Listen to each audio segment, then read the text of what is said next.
What's going on? I am Nando. And I am Dimitri J. And I'm Jason Statham. And this is mostly Nitpicking, a podcast where we pick apart about culture, rather look exclusively at the details. Woo! It's very good to be here. Thank you for listening. He's, we'll get into it, but I spent the first 20 minutes of the movie thinking he was trying to do an American accent.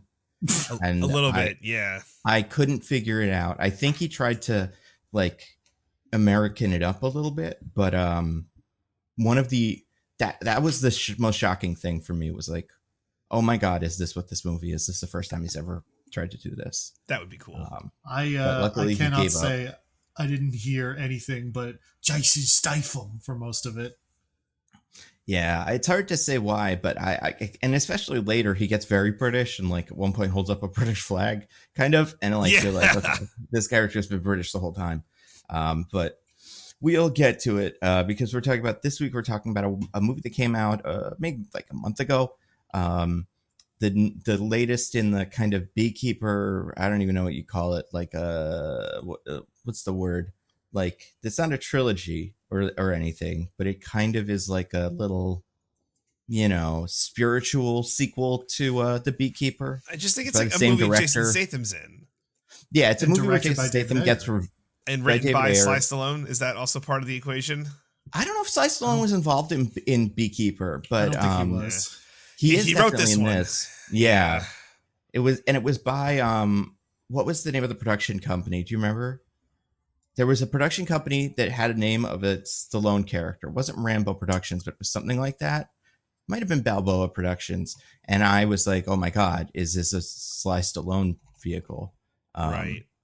But yeah, it is. And it turned out to be. So one of our Hollywood ambassadors. So that's why we're talking about I'm sorry. I just looked up Sylvester Stallone's Wikipedia page. And in fact, the first thing in the little column with all the special info is Special Ambassador to Hollywood, incumbent. Yeah. Think he's going to get unseated in the next election?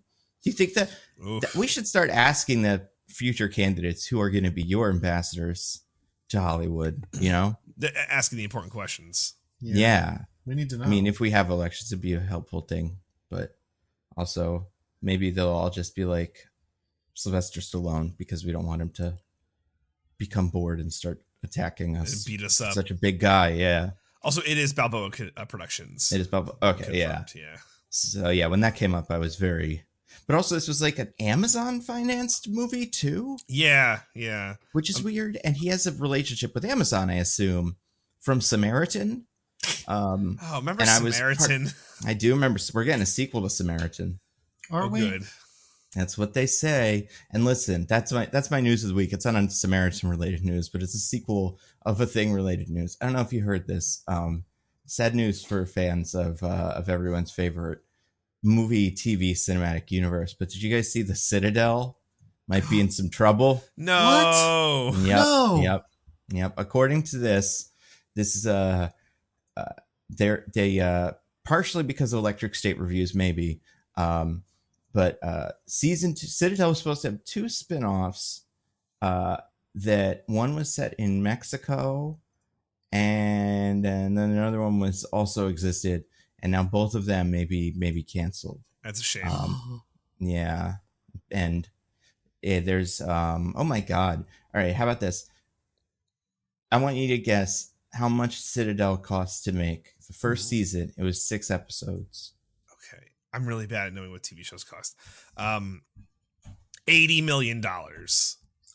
Okay. $1 billion. Okay, well, yeah, I won. so technically DJ's closer, but Diggins is in the spirit of it. It costs $200 million, which I think is a lot, considering no one on Earth saw it or knows what it is. Yeah, that feels like too much. Just kind of I do think my vibes.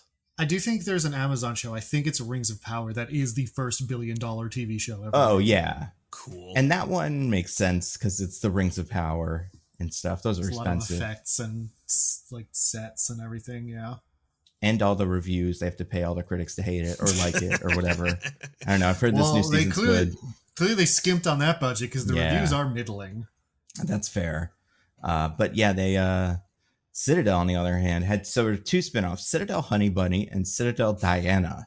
I don't know what either of them are. Obviously, one of them was in Mexico. I'm gonna guess that's maybe the Diana one. But what do you guys think Citadel Honey Bunny might have been? Could be. What do you guys hope Citadel Honey Bunny might have been? I mean, I hope that it's one of those like Santa Claus is an action hero type movies, but for the Easter. Yeah. Oh, I was gonna go in the Easter direction. Like that one. Yeah. Like yeah. Because Red One. Did we see an Easter Bunny in Red One? I can't remember. I don't believe so. Was there a reference, maybe? Either. Yeah. If we did, it would look probably really bad. That's just a guess. And then Citadel Diana, I assume Princess Diana is a spy for Citadel. And maybe they fake her death that one time. And she has to spy on the queen or something. It's all that stuff. All the conspiracies about her. Just put them in a thing. Has it been long enough that we can have fun with Princess Diana in the Citadel-averse? Has enough time passed? Probably, right? Yeah. It was pre 9/11, so, you know. Yeah, that enough time has passed for that. Made everything that happened before 9/11 inherently less tragic. Yeah, exactly. Remember when we opened that portal to Ireland, which was just a video to Ireland? And you remember this? I think they called it like the portal. It was in New York. And the Irish people would pick up pictures on their phone of 9/11 and put them up to the camera to antagonize the New Yorkers. Hell yes, Irish people. Funny. That's insane. And yet what got it taken down was that woman flashing her boobs. Yeah. Never forget the boobs when the boobs happens. But yeah, I feel like things like Diana don't even seem as crazy in comparison. It is crazy. Remember like 2 years ago when that guy killed Shinzo Abe? That's crazy. With the device, yeah. With that little thing. Yeah. Oh man. Maybe that's what Citadel Honey Bunny is about. Which I think is got to go down in history, considering all the events that have happened since then, as one of the most successful political assassinations of all time. Absolutely. Of all time. Like, do you know what the assassination was about and what has happened since then, DJ? I don't. Actually, me neither. So it was specifically in protest to his ties to, you guys know that like Moon Church, or I don't know exactly what it's called. Oh, it's like this weird church that has a lot of influence in like South Korean and Japanese politics. Yeah, isn't the South Korean like kind of president family all tied up in that too? Yeah. Mm-hmm. And so it's this like really shady thing where it's kind of like Scientology over there. Okay. Yeah. Except Scientology is bad, and this is good, and this is bad. Excuse me. Yes, excuse me. But it's more tied up in like actual politics and less in like Hollywood. Sure. Yeah. So it was like the guy's mom had like gotten all caught up in it and like lost all her money or something, and so it was he did it as a protest against like the influence of this church in Japanese politics. Okay. Mm-hmm. And like there have been so many investigations and arrests and just like a real crackdown on that church and their influence since then. So guys did it. He succeeded. He really all did. Right. Wow. All right. Props to him, I guess. Yeah. Good job. And he built the little gun, which is hard, you know? Yeah. He built the device. That looks tough. And now I just want to make it very clear to all of our listeners out there, don't take any lessons from this. Yeah. Even if it seems like it'll work, it probably won't. And listen. Maybe, but probably won't. Remember, it's illegal to say that you want to kill the president of the United States. So right. We would never say that. Right. Never. It's illegal to say that. So don't. I watch that sketch every day now. It keeps getting recommended to me. I think YouTube is trying. I think the YouTube algorithm has gone the other way with it. And it's trying to turn me into a sleeper agent. or it just is the most popular way to because sketch, and I watch all their stuff. Well, They're certainly the good. most relevant today, right? Mm-hmm. And yeah, so that's really interesting. What were we talking about? Oh yeah, the Citadel. Pretty cool. I'm gonna miss the Citadel. Yeah, me too. It's only 6 episodes. We could watch it. Yeah, maybe next episode we do the Citadel. Yeah, fuck Sinners. We'll do the Citadel. People want. Are we doing Sinners? Is that? I think so. Okay. I think it's gonna be a pretty big hit, and if you are a coward like me, you have to watch it anyway. You don't have a choice. Well, just kind of gotta power through it. How shirtless will Michael B. Jordan be? That's what Extremely. I want to know. Good. Yeah, probably a lot. My one concern is that, from what I hear, the movie's incredible, and so all I'll have to say about it is like, wow, this movie rules.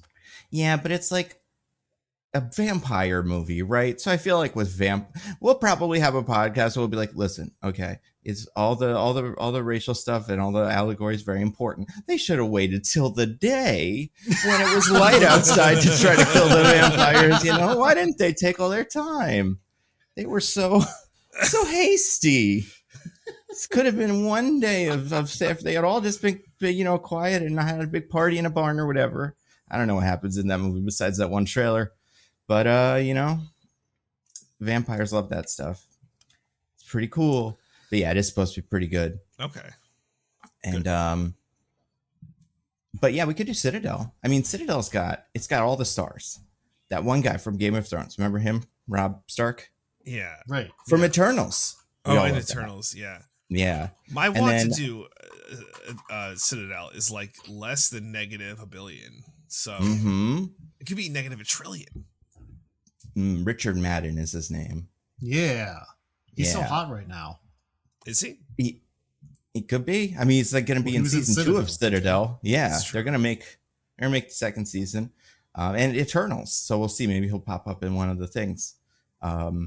Maybe he should. I haven't seen, Thunderbolts yet. Maybe he's the main secret Thunderbolt. Maybe the asterisk stands for and Icarus, who exploded in the last one or whatever, but never mind. Pretty sure none of you guys have seen it, so we'll probably be okay.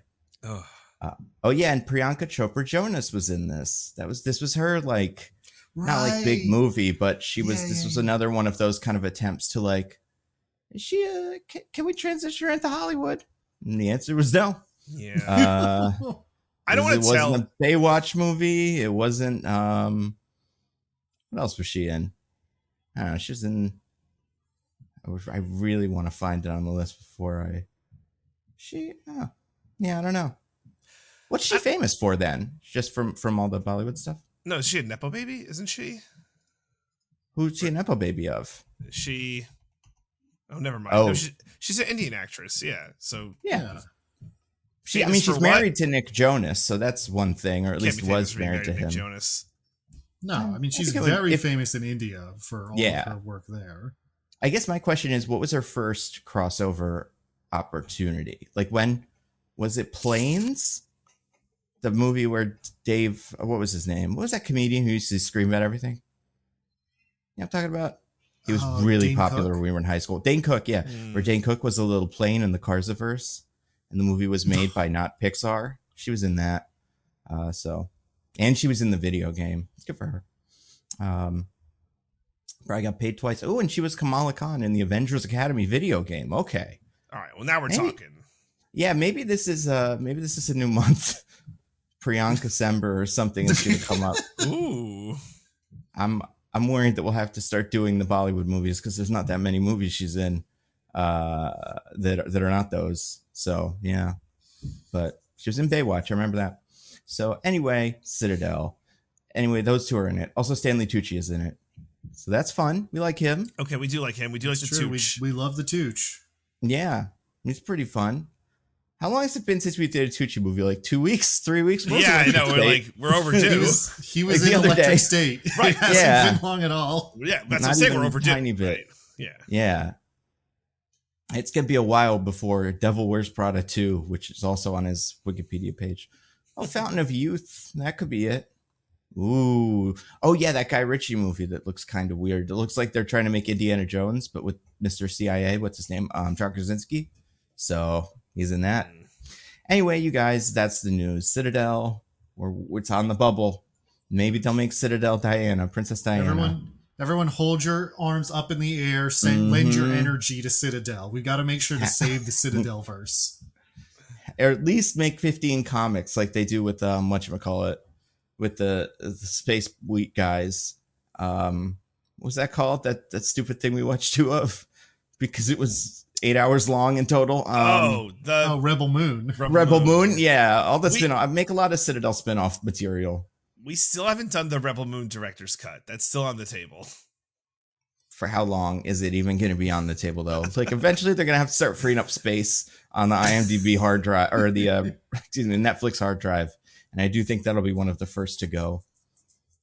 They could just say, like, I feel like if they released a statement that was like, you know, a little tweet to everybody that follows them, it was like, oh my God, 1 billion people watched it this week, every week, then all the bots that all the people hired to watch that would be like, we're doing a good job. But nobody's watching. It's like those empty theaters that show Sound of Freedom. Remember that? Oh, yeah. Go to a sold out screen. I'm like, who's watching it? You don't have to play the movie if there's nobody in it. They released that too early. They should have waited and then would have picked up steam. Like, Which you could one? have tricked some people. Like, oh, I should go see this. Just Sound of Freedom? know I'm on the team. Yeah, just let them know you're on the team, right? Sound of Freedom made an incredible amount of money. It might be the highest grossing independent movie ever made. I'm like, because you're all saying, those billionaires bought all the empty theaters. Yeah, like right. That still counts as money. And yeah, speaking of that, we're gonna talk about a little movie this week called A Working Man. You guys, I'm excited to talk about A Working Man. A Working Man. It's a movie. This is a movie that came out, like we said, about about a month ago. It came out about a year ago. It was called Beekeeper, but then they changed it and put it out again. How dare you? It stars Jason Statham, a bunch of other people. Michael Pena is the only other one I recognized immediately. David Harbour. David Harbour. Yeah. He's there, and they were all there, and they were in it. It's directed by the guy who made Beekeeper and the Suicide Squad movie. That isn't as good. No. It's the other one. Suicide Squad, not the Suicide Squad. Suicide Squad, right? Yeah. It's a it's a real treat. Everybody's been asking, when are we going to do Working Man? So we are. And we waited till it wasn't exclusively in theaters. Yeah, we waited because we couldn't drag our asses out to the empty theater to see Working Man. Or the packed theaters. I'm tired. I was tired of the little kids cheering every time that one guy shook his hand and said, "You're not a cop, you're a working man." Because they would all cheer and throw their popcorn in the air. Kids are the worst these days. Yeah. A working man. A working man. Those are his hands. I don't know what the most meme-worthy moment of that movie is of Working Man. It's probably the line. I don't remember what it is, but it's something that the grandfather says to him in their first encounter that made me burst out laughing. But I can't remember exactly what it is. I'm going to put it on the background so I can find it. Okay. But anyway, who's in charge of IMDb this week? It's DJ Diggins 22. Nice. The Deej. Yeah. Yeah.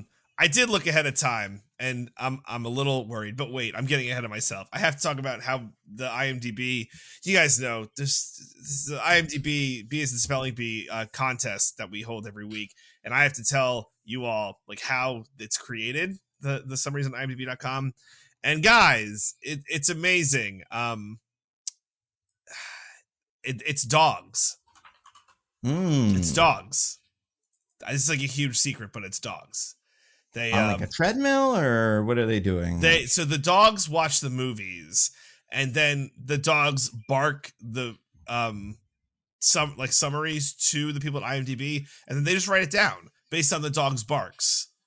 So now clearly some of you are asking, well, wait a minute, how do the people know what the dogs are barking? And I don't want to say they're totally guessing. I think that there's some people who are more attuned to animals than other, like animal speaking is like on a spectrum. Like on the one end you have Dr. Dolittle, and on the other end you have, I don't know, like Michael Vick, I guess. Like he probably didn't understand. Christy Nome. Remember her? Yeah, Christy Nome. Yeah. Yeah, she heard the dog say, like, there's too much pain in this world, Christy. You've got to take me out of it. Yeah. So I'm that's annoying. I'm working all the time. And that's all she needed to hear. It's okay, Christy. I give you permission. You don't have to feel bad about this. Tell everyone, Christy. Tell everyone. Tell my story. My story. Yeah. Also, Christy, when you go on TV, definitely wear $60,000 Rolexes while you're the Secretary of Homeland Security. It's a great look. So make sure you do it. Only if you do it in front of the people you're kidnapped and are torturing. Yeah. Also, you killed a goat when you killed me or something. It wasn't just me. There was somebody else there. I can't remember who it was. Maybe a deer. It was one of those, like, hey, we're already here. Might as well. You're just being efficient. You don't want to waste the bullet. Yeah, you know the old saying, a dog and a goat in one stone. It's the old saying. Christy, no. What happened to us? We used to be a dog, and now we're just kind of Mickey Mouse. All dogs go to heaven, and they turn into Mickey Mouse. Or Steamboat Willie, excuse me. So we don't get sued. Well, gosh, Christy, no, I'm the goat, and I don't think that you should kill me. Oh, no. Steamboat Willie definitely didn't have a Goofy in it. No, that's Pete. That's definitely Captain Pete. Yeah, that's true. There was probably him and a Minnie or something. Yeah, Minnie's also there. Probably got her. Some really racist character we don't talk about anymore or something. We did it, guys. We killed Mickey, Minnie, Goofy, Pete, and the goat and the dog. They're all dead. Yeah. On to a working man. On to a working man. He would never kill a dog. He's a working man. Working man. Didn't have a dog, though. They didn't want to give him that much character. Well, where would he put it? In his drug den or whatever he lives in. They gave him a fucking daughter. Maybe the daughter has the dog. I don't know. Why'd they give him a fucking daughter? Oh my god! Why did they give him a daughter? I'm pretty sure that wasn't a daughter. I think that was a tiny adult. Think so. Based on the words that came out of its mouth, that character was 40. Some kind of alien masquerading. Yeah, there's no way. Daddy, I want to come with you to do a murder. You're just a working man, Daddy. You don't have to follow the law. I was drinking water. I thought we were done. It's in a full spit take. That was incredible. Oh, that kid. I'm blaming the kid, but man, you gotta direct kids better than that. David Ayer. Oh, all right. A Working Man, directed by David Ayer, written by Chuck Dixon, Sly Stallone, and David Ayer. So it wasn't just Sly Stallone. He didn't do it all by himself. No, it's based off of a book or a comic or a graphic novel. Sure it is. Yeah. Really? We'll get to it. Yeah. Right. Oh, yeah. I did a fair amount of research into this. It's fascinating. All right. So, listen, guys, you have to guess the summary. I'm not feeling good about it. I will say the person who translated this from the dog might as well have been Christy Nome, because I'm pretty sure she didn't understand a thing that dog was saying. It's okay. It's like, it's pretty wrong. It's a 2-sentence summary, and the first sentence is a preamble to, like, here's some things that, like, happened at the beginning or before the movie, and then the second part is like the actual movie, but very, like, not really that accurate. So I don't know. Best of luck. Yeah, I feel not as bad about that. Okay. I can kind of see how that can go. Okay. But that Diggins is going first for sure. So have fun with that, Diggins. All right. Okay. No, I think I can do this. All right. Mm-hmm. Levin Cade, a former British Special Forces soldier. I forget what they call those. SAS. British SAS soldier. Mm-hmm.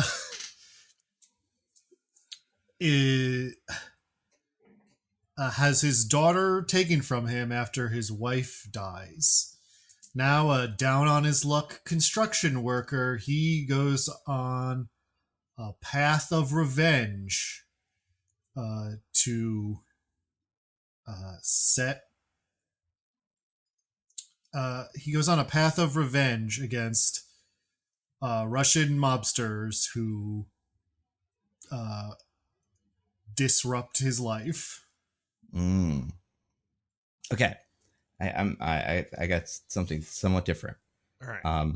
So after a mission, or after, let's say, let's say I like the beginning stuff. Levon Cade retires from the SAS and being a special forces agent to live a quiet life as a construction foreman in Chicago.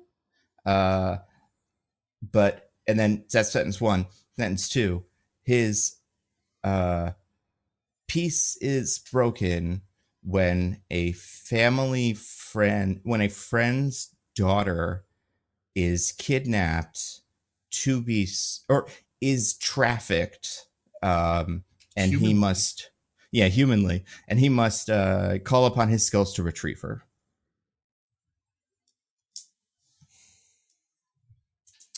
It's like it's one of you by a hair. So I want to go to tiebreakers because it's going to be actual tiebreaker, not one of my fake tiebreakers.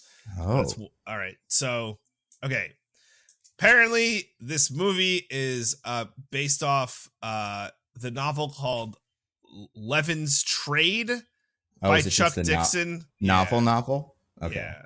Yeah. And it's a series of novels. I just want you guys to tell me the number of books in the series. Oh, boy. This was supposed to be a television show at first, so I guess it makes sense that it's a series. And like when you do this, like if you're like a guy who just writes a book about a badass who fights human traffickers, there's usually like 50 of those. Like it's like a series that just never stops. And let me be very clear. So okay, this movie was based on like Levin's Trade, which is a book series, but this guy has Levin's War, The Levin Cade, Levin's Prey. So there's all kinds of Levins. This is just the Levin's Trade series. You're just asking about Levin's Trade specifically. Yes, that is correct. Oh, okay. All right. That definitely drastically lowers the number, but yeah. Do I go first? Yeah, sure. Okay, I'm going to go with 5. That's a good number. I'm going to take the under and say 4. Part of me thinks it's like 7, but also that seems like too many. That's more than like Lord of the Rings is. And I don't think, but also these books, there's so much fucking shit that happens in this movie. I don't know. Well, DJ, how did that go? Diggins takes the first one. The number is 12. Holy shit. 12 books? Just for Levin's Trade. Levin Cade has 11. Levin's Prey has 10. Levin's War has 10. Yeah, this guy. Wow. Wow. And they only sell them at airports. Yeah. Yeah. All right. That's one. Okay. There was someone who was pitched to was cast as this prior to oh my God, Jason Statham. Yeah, mm-hmm. the Jason Statham, because they were worried about some shooting conflicts, but he was able to work around them. Didn't want to miss a paycheck. But who else was considered for the role of Levin Cade? Well, of course you want to miss a paycheck, DJ. He's a working man, so he works for his money. Mm-hmm. He works hard for his money. Yeah. The question is, was he British in the book? Or is that just because Jason Statham's the guy for these? I feel like it has to be because it's Jason Statham. Yeah. I feel like you're probably right. Do you want to go first, Diggins, or should... Yeah, I'll go first. Okay. I'm going to say it was supposed to be Henry Cavill. Oh, okay. I like that. Nando. I'm gonna say He's not British in the books, and the backup plan was Sylvester Stallone was going to play this character. Love that. Can't find anyone to do this. Who's going to do it? Yeah. Me. Nope. That is also incorrect. Diggins. John Krasinski. Okay. Oh. Nando. I'm going to say Citadel's Richard Madden. Nope. Let's keep going. Are either of us anywhere near it? Yeah, I think the closest. What was your first guess, Diggins? What was my first guess? It was Henry Cavill. Oh, Henry Cavill. None of them have really been that. The closest, and it's rough, is like Sly Stallone. It's the close, but that's relative. Yeah. All right, Diggins, you got one. Wesley Snipes. Ooh, No. I'm gonna say Alan Richson, Reacher himself. Ooh, okay. Nando, you're kind of poking around. You're making progress. Making progress. Let's go again. Diggins. Vin Diesel. That's a good one. I'm gonna say Jason Momoa. A Vin Diesel type. Yeah, getting farther away. I would say so. This was in. I really don't want to give it away, but I think thinking of our more. Wait a second. Okay, yeah. What were we gonna? I have an idea now. I'll finish the thought just to be fair to. Okay, I'm gonna write it down on a paper in case. Yeah, that's fine. The finishing of my thought would be, I think going with our more seasoned actors is the direction to go in. Oh, okay. Which is why I said the Sly Stallone was close-ish. Oh, okay.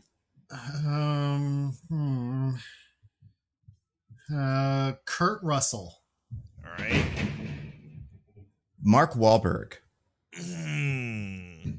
I like that Mark Wahlberg guess.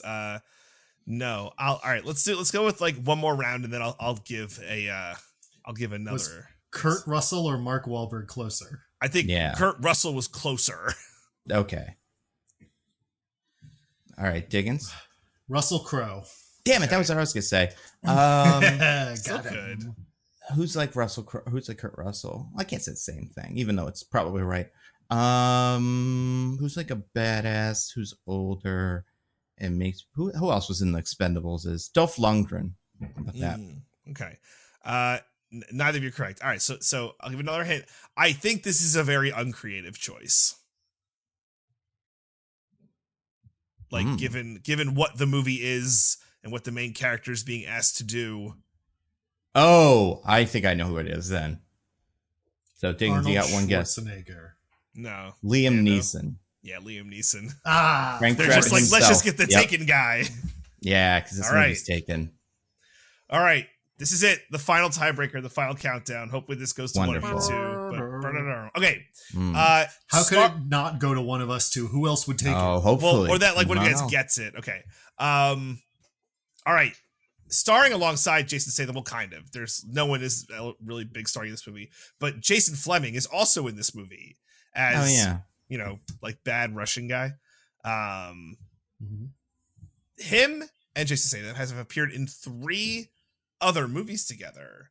Can you guys give me those movies? You don't gotta give me one, but maybe it's first to 2, or only someone can get one. But if you guys could figure that out. Okay. But Diggins, just one movie at a time, and just you tell us if we're right or not. Yeah. Okay. Yeah. Well, I'll wait till both of you go, just to be fair. Sure. I'm gonna go with there's a production posse going on here, and say The Beekeeper. Beekeeper's a good guess. Although, Beekeeper, I feel like I remember that one that's the most recent other one of these. Besides, I guess Meg, that Statham has done, and Jason Fleming is on the older side. So I'm gonna say something from the past. I'm gonna say Transporter. Neither of those are correct. All right. Okay. I'm gonna say Crank. All right. I'm gonna say. I'm gonna say. What other movies does he do besides Crank and this? I'm I'm gonna say. You know what I'm gonna say? I'm gonna say that one of the Uwe Boll movie he did. I think it's called In the Name of the King, a Dungeon Siege Tale, or something. No, but I'm so curious by the. But no, that is not. I think it's like probably really bad, but it's Uwe Boll, right? The guy who wants to fight all the critics more than doing a Uwe Boll movie. Oh, God, I hope we never do. But because then he'll go fight us because he fights his critics in boxing. Although he's pretty old by now, I think we could take him. Yeah, all right, that's true. Diggins, Crank 2, High Voltage. Okay. Yeah, in that same vein, I'm gonna say Transporter 2. The first one goes to Nando. Transporter 2. Nice. I had the right idea to just go through the sequels, but the wrong series. The clock officially starts. I should look at who this was because I have the other two movies up. Who he was in Transporter 2? Yeah, I feel like that would be helpful. I'm going to guess Mob Boss or something. Right? All the characters in those movies besides him are bad guys that he kills. Unless it's a lady. Sometimes he has a love interest, or a woman he's protecting. Of course, the name of Jason Fleming's character in that movie is Dimitri. Yeah, for sure. That makes sense. Yeah. Mm-hmm. All right. So we have two more movies, and okay. Yeah, so the clock is going to start. I would say maybe if we go, let's say 3 rounds, Diggins. If you don't get anything, I'm gonna give it to Nando. All right. All right. Okay. I'm gonna go reach far back for Jason Statham and say Lock, Stock, and 2 Smoking Barrels. Oh, that's a good one. Shit. Damn. Is that one of them? Yeah. Oh my gosh. Nice. Well, by the way, Diggins, this is how it could have ended in a tie because, now it's back and forth for the last one. There's only one left. So, yeah. Yeah. I guess I should have waited for Nando to go to say that, but I guess you also weren't going to say Lock, Stock, and 2 Smoking Barrels. I mean, I wouldn't have said it if he said it, so that would, yeah. But I would... In this movie, by the way, he is Tom. I don't know what this movie is, but if that helps anyone, this is Tom. Anyway. It's like one of the earliest Guy Ritchie movies. Oh, okay. It's pretty good. Yeah, you don't know what Lock, Stock, 2 Smoking Barrels is? I don't. It's okay. It's cool. All right. Well, Nando, it's back to you. Okay. Can I ask a question about this last movie? Yeah, now that we're into one movie, yeah, for sure. Are we going to get to a point where we're getting incredibly obscure Jason Statham movies? Or is there do you think we've both heard of this movie? All right. I would say, I just want to be fair to Diggins. So you take your guess and then I'll. Okay, sure. But I'm going to say Transporter 3. They made 3 of them. Nice. Maybe he doesn't get killed in the second one. It's not that. So, okay. I feel confident that you guys have both heard of this movie. I really don't think it's that obscure. The question is, can you go into the Wayback Machine? Because I'll give you that. It's not like a recent movie to be like, oh yeah, Jason Statham starred in this movie. So, yeah. Okay. Was Jason Statham in that remake of The Italian Job? He was. He played. I'm gonna go with that. All right. He played. What was his name? It wasn't Frank. It might have been. He's Frank in the Transporter series, and part of me is like, was there some sort of stupid cracked fan theory that he was the Transporter in this? I think so. Yeah, I could see that. I'm gonna say I don't remember genuinely if he's in this. I don't know how far Wayback Machine goes. Part of me is like,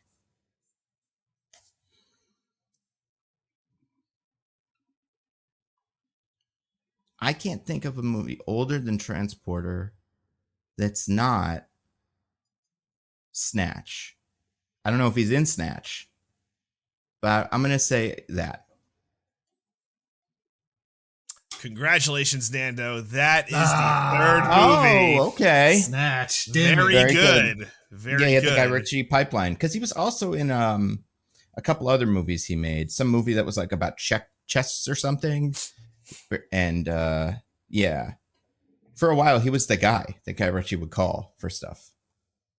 Well, that's how they both working together. The two of them first kind of became known names. Yeah, and the idea of like a British guy who just comes into a room and says like, "Oh my, kill all you guys because I'm so fucking cool." Like that was all those movies for back in the day. All right. Well, Diggins, while you did correctly get closer to the amount of novels in Levon's trade, Nando, your knowledge of uncreative Hollywood casters and the Jason Statham Fleming crossover verse has netted you the win. I will now read this horrible. By the way, the nudge was to Nando, slightly closer, but Diggins, if you got the tiebreaker, I would have given it to you because you guys were right there. Wow.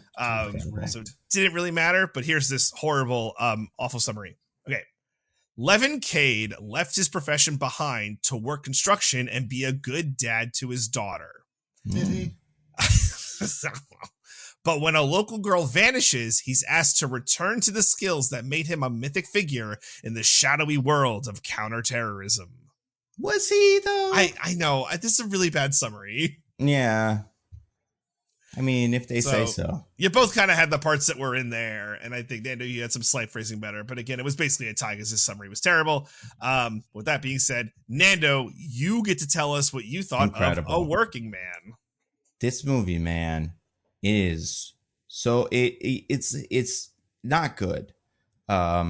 I would dare to say it stinks, but I think the thing that stinks about it is that Beekeeper came out a year ago, and Beekeeper's not great, but like Beekeeper is this with a coat of paint on it, and the paint sometimes helps make the thing look better than it is.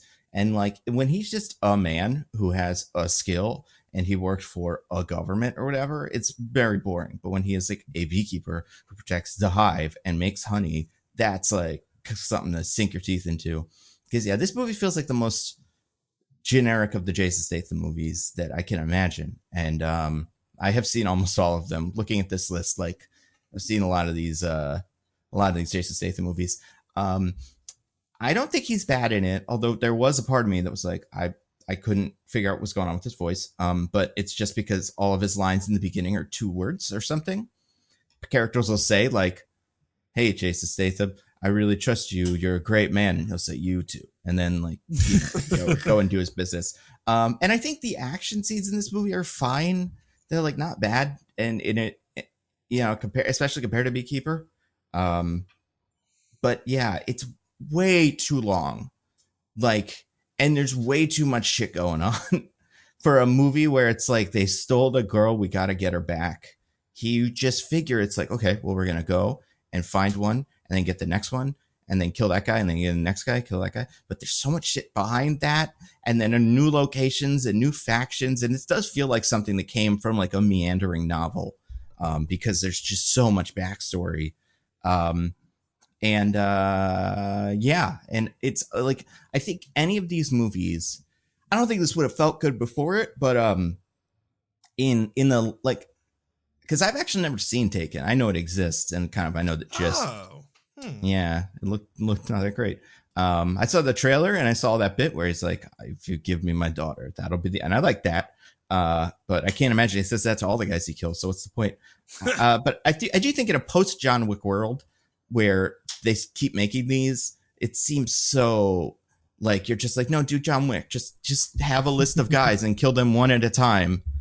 And then just keep going. Like this is no fun. What else is interesting? Michael Pena's barely in it. He's not very good. He's not bad, but like he's not like a fun, like, ray of sunshine like he is in those Ant-Man movies. And all the Russian guys are weird. They are like somewhat memorable, but there's just too many of them. And there's more guys than that. There's so many guys. So yeah, I didn't like this movie. But its biggest sin is it's not a tight 90. We were watching it last night and we got to a point where we were both pretty tired of it and we paused it and then there was an hour left and there's no way, but there was. So yeah, not an enormous fan of that. So yeah, definitely, it suffers from the fact that this is not a very complicated movie. So like you've seen it done better a million times, and it's a very generic Jason Statham movie. That being said, I think Statham's fine in it. I think he's okay. I can't not like a Jason Statham performance. But yeah, what did you think, Diggins? What was your thoughts on The Working Man, or A Working Man, excuse me? Yeah, just like a Minecraft movie. It's yeah, we're in the April Man. of A's. What's another movie that has A in it? A Simple Favor. Have you ever seen that? Those ones when Blake Lively and the other one. Sequel. They are coming out with the sequel, so maybe we should do those. But yeah, what did you think, Diggins? So, a lot of the advertising for this movie has emphasized that it's from the director of Suicide Squad and The Beekeeper. And I think there's a reason for both of those choices. I think they put The Beekeeper on there because that was an unexpected, pretty big hit last year, and they want to get people associating like, oh, another movie from that guy. Like, oh, I liked The Beekeeper. And they put Suicide Squad on there to be honest. Yeah. Because we are way closer to a Suicide Squad David Ayer than a Beekeeper David Ayer here. Yeah. I think what you said about like Beekeeper has kind of like a coat of paint. Like it has more specificities and details that make the otherwise fairly generic plot more fun. Yeah. And this doesn't have any of that. It's the most base level one of these you can imagine. It's honestly kind of impressive how generic it is. Yeah.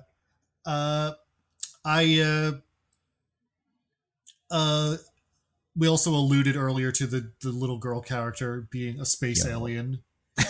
Insane choices with her. None of her lines are like, this is a common Hollywood problem, but like some people just don't know how to write a child.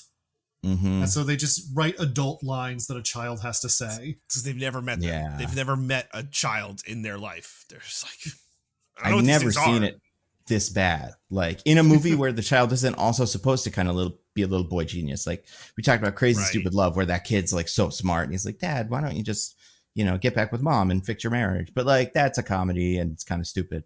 But this is like, oh my God, kid's just supposed to be some kid. It's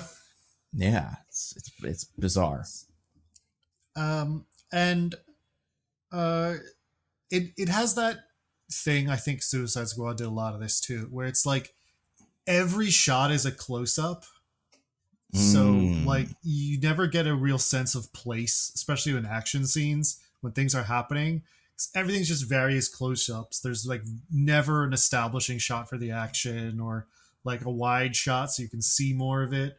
It's very chaotic. And even like dialogue scenes can be like that, which is weird. The craziest one for me is when he meets the guy on the Iron Throne.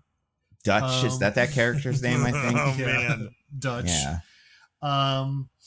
When they are like deciding they're cool now, he's like, hey, I'm this guy. And we get close-ups on their faces and then hear the sound of a handshake of them like clasping hands. And the camera doesn't show that, even though we can hear it happening because we're too busy doing close-ups on their faces. Yeah. It's really weird. It is really weird. I also feel like this movie, it's funny. I might talk about this more in the actual summary, but it feels like it's kind of meant to be right-wing coded, maybe even a little Q-Anon coded. Okay. Yeah, it doesn't just feel like it. I can make an argument that things have moved so fast. Yeah. One could make an argument that this movie is woke. Oh, talk to me, Daddy. Well, I'm not gonna say my argument just yet. That's a little tantalizing, little taste for the listener. That's a segment. That's a segment I haven't heard in a long time. Yeah. But yeah, I mean the movie's bad. You shouldn't watch it. It's really boring for mostly. Jason Statham is fun, but there's not a lot for him to do. David Harbour and Michael Pena are the only other like really like fun performances you might be looking forward to, and they're barely in it and don't do anything. Yeah, it's a real bummer. Even like the Russian guys, like a couple of them are like really going for it, being like wacky Russian accent, yelling weird nonsense. But even that is so little of the movie. A lot of it is this weird derail in the middle where he's like becoming a meth dealer. Yeah. Oh yeah. Crazy. And there's a world where like there are people on this movie that knew what they were doing, and like the costumers, for example, I think were trying as hard as they could to work some personality into some of these characters. And they did help me to keep them apart from one another. Like I could remember which ones were alive and dead, but there's just too many of them. Like it's so many characters. Yeah. There's so many characters and they have so little personality. Mm-hmm. Yeah. But anyway. You're supposed to enjoy the movie. I think you need to know who they all are. Yeah. Unlike a John Wick movie. Where there were definitely points where I got confused about who people were. Yeah. But anyway, that's how I felt about the movie. What about you, DJ? I feel vindicated because I remember that I sung Beekeeper's praises at the time, even to the point where it's like, and I watched it again on a plane. It's a great plane movie. And I feel like Beekeeper has really held up.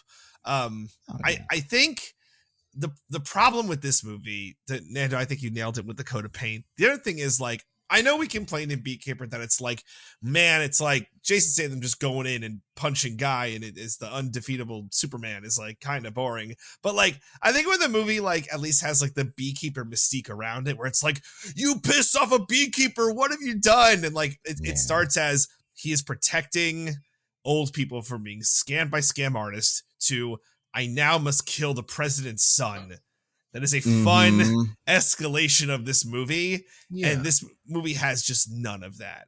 Like Diggins, you said, it's so meandering. It's so hard not to compare to Beekeeper because it came out basically this time last year, give or take a month. They constantly are like, it's like Beekeeper, guys. Yeah. Yeah. But it's so wrong. I remember when we were like, oh, how did it get 20 points lower on Rotten Tomatoes? It's like, this is how. It's so much worse. Worse. Beekeeper, like you got to protect the hive is 20 points guaranteed on Rotten Tomatoes. Yeah. Of like people go like, oh, this is fun.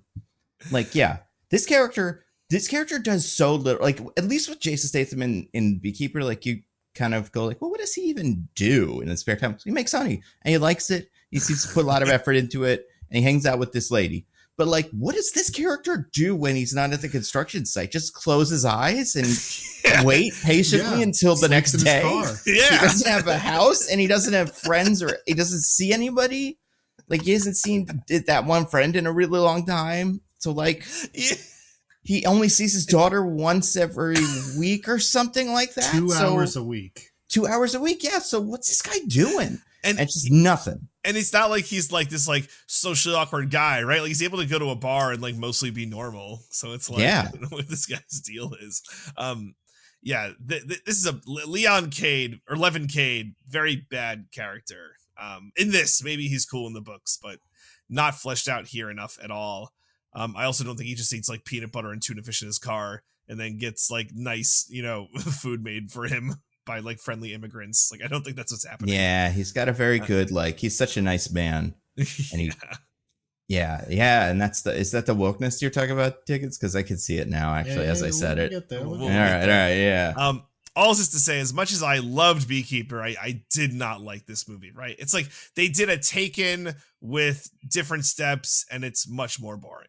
So, and there's also like, it's weird that Jason Statham initially like, denies the call to adventure because like, I will get into it, but they're begging like, please, Jason Statham, please save my daughter. He's like, no, I don't wanna. Well, it is weird, isn't it? Yeah. Well, like, guys, that's in the hero's journey. First, you have to refuse the call, and then you do it. Okay, and then in a good movie, that's because circumstances have changed, or right? Yeah, it means it's meaningful to your character in some way. In a bad movie, they say no for no reason, and then a scene later say yes, also for no reason. Yeah, I don't like when they do the hero's journey just on paper without anything behind it. We get it, David Ayer. You know how it works. Oh my god. And also, one thing that I feel like neither of you said, so I gotta say it, and it's kind of obvious. I'm sure everybody is screaming at their phones, but like this movie needed a Hutch or something, some shitty villain that was having a fun. Because I don't hate any of the villains, but like just there's no one that's like the fun one that we can enjoy checking in on. It's just these Jason Fleming types who's a fine actor, but like they're not as good. They need they need a hutch. Yeah, they're one good yelling guy. They kill him immediately. I know. Yes, that's right. Also, by the way, there was definitely potential here because, like, my favorite scene, and I wish there was more of it, like the interrogation in the pool where he's eating the bagel. What a fun scene! Couldn't we have more of those? That's the good yelling guy that they kill. Right. Yeah. Anyways, yeah, I didn't like this. But Diggins, unfortunately, or maybe fortunately, depending how you feel about it, you have to summarize this movie that none of us liked. Yeah. So I do. So, yeah, this movie, guys, like we said, it's all about Jason Statham fighting a bunch of Russian mobsters for most of it. But, it actually kind of reminds me of a suggestion made by our pal Joey in an episode of Joey I watched recently. Oh, Joey. Wow. You talking about Joey? Is that's from that the show with that viral clip that's going around? That's right. Oh, You've seen the sharing viral on the clip? Discord. Yeah. We're so I our saw it timing, guys, in the real world. Yeah. we're incredible. They know what the main draw of Joey is. They know it's all about the incest. And no show has done incest as well as Joey, so it's it's not one of those things where they just show one incest clip and all the freaks come out and they're like, oh man, we're gonna get it, and then there's nothing. This is, although I do think it may be waning. Well, you could talk about what was happened in the Joey episode you watched this week, Diggins. Well, guys, this was the point in the season for Crimbus. That's right. Yeah. It's Christmas time in California. Whoa. But Joey, yeah, that's the problem. Joey's from New York, and so he's all sad because it doesn't seem like Christmas. There's no snow. It's not cold. It's like, nothing like the New York Christmases he knows and loves, which we can all agree are the superior Christmases. The canonical Christmas, sure. if you will. Not even the Christmases in like Germany could, Bethlehem or whatever. Yeah. These are the real ones. Yeah. They were always in Bethlehem, they were like, this is good, but it could be better. Like there's something missing. And they were right. On that first one, God was like, damn it, if only New York existed right now. I would definitely send my son there. But anyway. So he is asking Alex for permission to do a bunch of Christmassy stuff that she says no to, except that he can get a tree. Meanwhile, his show Deep Powder starts filming soon, so he has to go meet the executive producer. And they call her executive producer the whole time, but considering everything she does in this, she must be like the showrunner or something, because she's writing, she's directing. Yeah, she's I feel like really in there. This feels like it was maybe before the era of like the showrunner being like something that everybody knew. I do think they existed, but like maybe if you told that to an audience, people would be like, what's that? But because that feels like kind of a modern thing. Possibly, but whatever the reason, think of her more as showrunner, not executive producer. So wait a second, Diggins, you're saying he's working on his show, Deep Powder, and he is also having in his regular life, I miss Christmas. I miss all the snow of Christmas. Are those two things going to intersect in an interesting way? No, not even a little. Oh, okay. Never mind. That's too bad. It's a shame. Yeah. He barely mentions he barely mentions the Deep Powder plotline in the Christmas plotline, and he doesn't mention the Christmas plotline in the Deep Powder plotline at all. Yeah. That's how committed Joey is to the work in this. Yeah, we never he's bring a different something person like that on set. Mm-hmm. The other Joey's dead. Yeah, yeah. It's a severance situation. He gets severed every time. Makes sense. Although, he was Gen 1 severed, where if you sever him so many times, they start to forget things and stuff, and it's that's why you wait until the beta program. Exactly, and that's why Dr. Draco Moore died in an elevator shaft. It's because he was severed. He went through the elevator, and this all fits. So wait, you Diggins, who is this showrunner? Well, you can tell it's someone famous because as soon as she appears on screen, the audience goes wild. Love that. And the same DJ, wild that course. they made. I was gonna say the same wild that they went when when Joey kissed Dre DiMatteo that one time. Well, not quite that wild. I mean, nothing can match. That was DJ, of course, can tell us who the special guest star is. Well, obviously, I definitely didn't miss this one. I mean, this is not one to miss. This is important. Was this Joey? And I definitely was fully aware of your status. This of is Joey in the plot and twist, wasn't making a stab in the dark, assuming that you hadn't. This is Joey in the plot twist, right? This is Joey in the plot twist, yes. Yeah, it's obviously... Looking at the IMDb, I think it'll be pretty obvious once you see it. Yeah, it's not going to be. It's an A-lister, like a current A-lister too. Well, I'd say, yeah. Like honestly, sure. Like you look at it and you're like, I'm surprised Joey got her. Oh yeah, obviously Lucy Liu. What the? That's right. Yeah, Jesus. Charlie's Angels' own Lucy Liu. Good for Joey, like the show, Yeah. Well, let's not get too ahead of ourselves, DJ. Okay, sorry. But yeah, so she's the showrunner. Her personality trait, her one personality trait is that she's a little OCD. She's very obsessive. But her and Joey like kind of don't get along, but like not really. Like he's kind of rude and dumb to her, but she doesn't really seem to mind that much. Okay. Yeah. Interesting. But anyway, so she lets him take the script for the first episode that no one else has read yet. He's like, ooh. Oh my God. And then later they're at a press junket talking about the show. And for some reason they let fucking like museum curator in, fucking culture critic for, I'm trying to think of like, she clearly works for like a journal, like an academic journal for cultural studies and not like a magazine, because she's asking these really complex questions about the classical influences on the dialogue in Deep Powder. And I mean, I think this would be an unfair question to be asking any of these people, let alone Joey. Yeah, it reminds me of an SNL sketch they did when Anya Taylor-Joy was in it, where because they ask everybody else, like, did you have fun on set? And then they go to Joey and they're like, did this remind you of which Shakespeare character and stuff? And he's, he can't do it because he's a dummy. So instead of answering the question, because he can't, he blurts out a plot point he learned, which is that one of his cast members is going to die in the first episode. Oh no. Yeah. Yeah. He also meets some of his cast members. There's the girl who plays his daughter who he wants to have sex with and apparently did have sex with. There's this guy who's going to die, who's like a skateboarding bro. Yeah. And then there's another guy who they don't even know who he's going to be yet. And he's kind of a jerk. Remember that. It'll be important later. Okay. So like Lucy Liu is furious at Joey for spoiling the first episode. And she's like, we got to rewrite it now where we film it. So like, we're going to be sending the script later because it's got to be different now. And this is classic Game of Thrones syndrome. Like, surprising people is more important than anything else. Like, just stick to the story you wrote. It'll turn out better. It doesn't matter if people know it or not.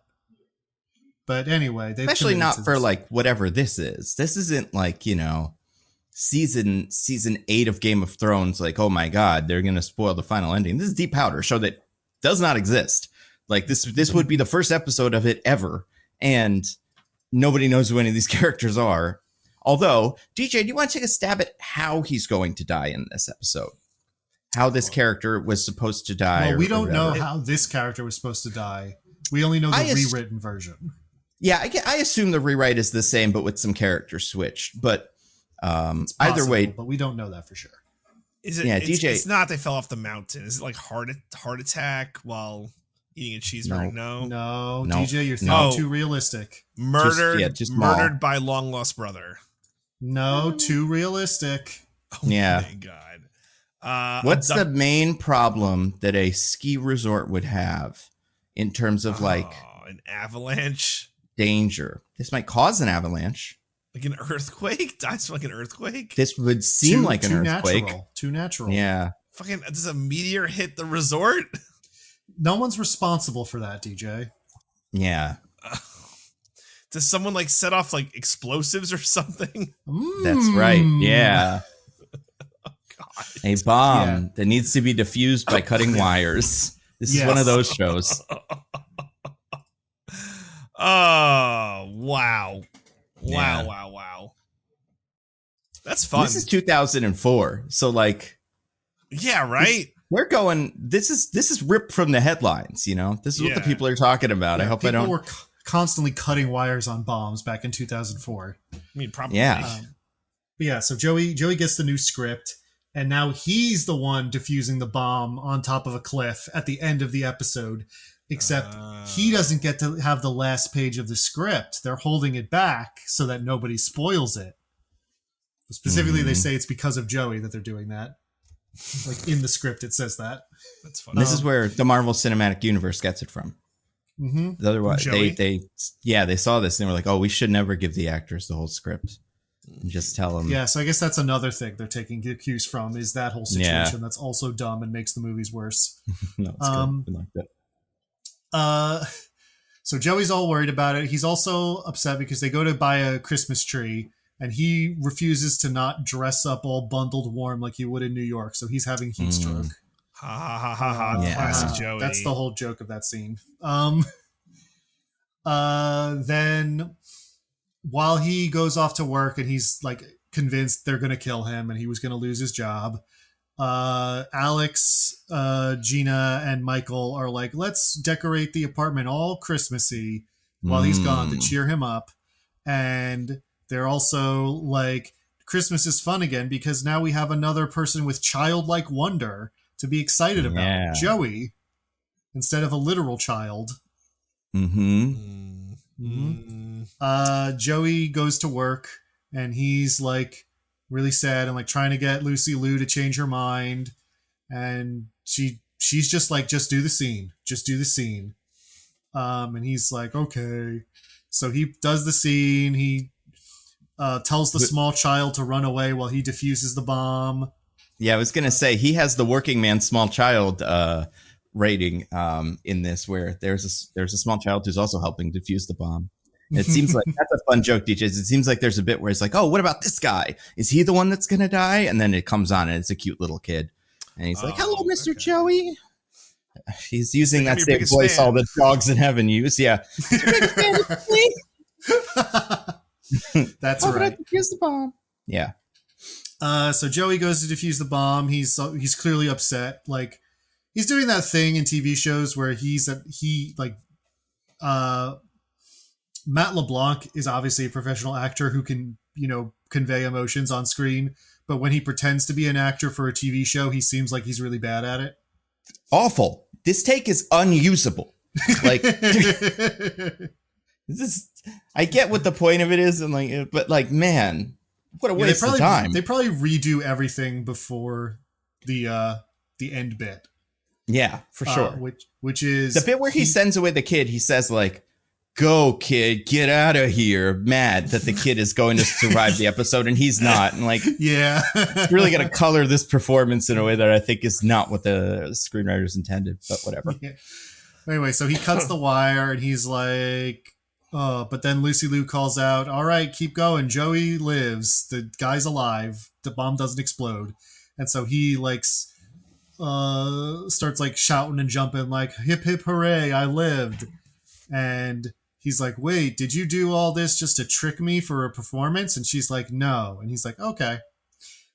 She says no in a way that it's obvious that she did, but right. Well, it's that, and she seemed to do it for revenge. Like, I got the sense that she just wanted to fuck with Joey a little bit so that he learned you can't fuck with her. I think it was both. But also, I'm pretty sure in the scene when he gets like the performance, he says like Joey lives or something. Yeah, I'm pretty sure he refers to his character as Joey. That's like the second part of it. Like, there is a part of it where he's just like, I lived. That's and, true. Just yelling before he clearly does unusable things. Anyway, so he's happy. He goes home. He sees all the Christmas stuff that everybody did for him, and he's happy about that too. And everybody hugs, and it's great.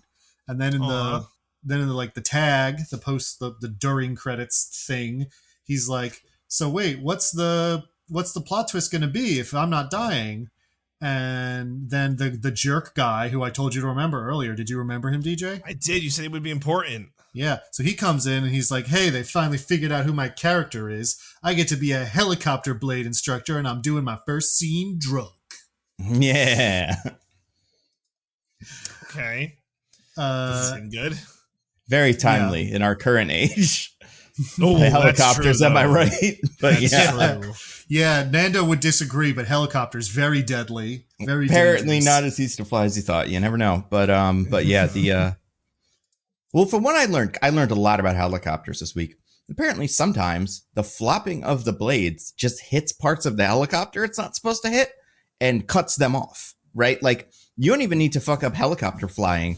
I don't remember what it's called, but like sometimes the top blade will like deflect so much that it will hit the rotors on the back and then cause the helicopter to like split in half.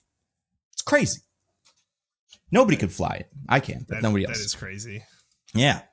Death machines. But and this guy obviously is not going to have a great time, but was this guy played by an actor we should recognize? Because he seemed like one that I was like, is this somebody? But I couldn't remember. I don't think so.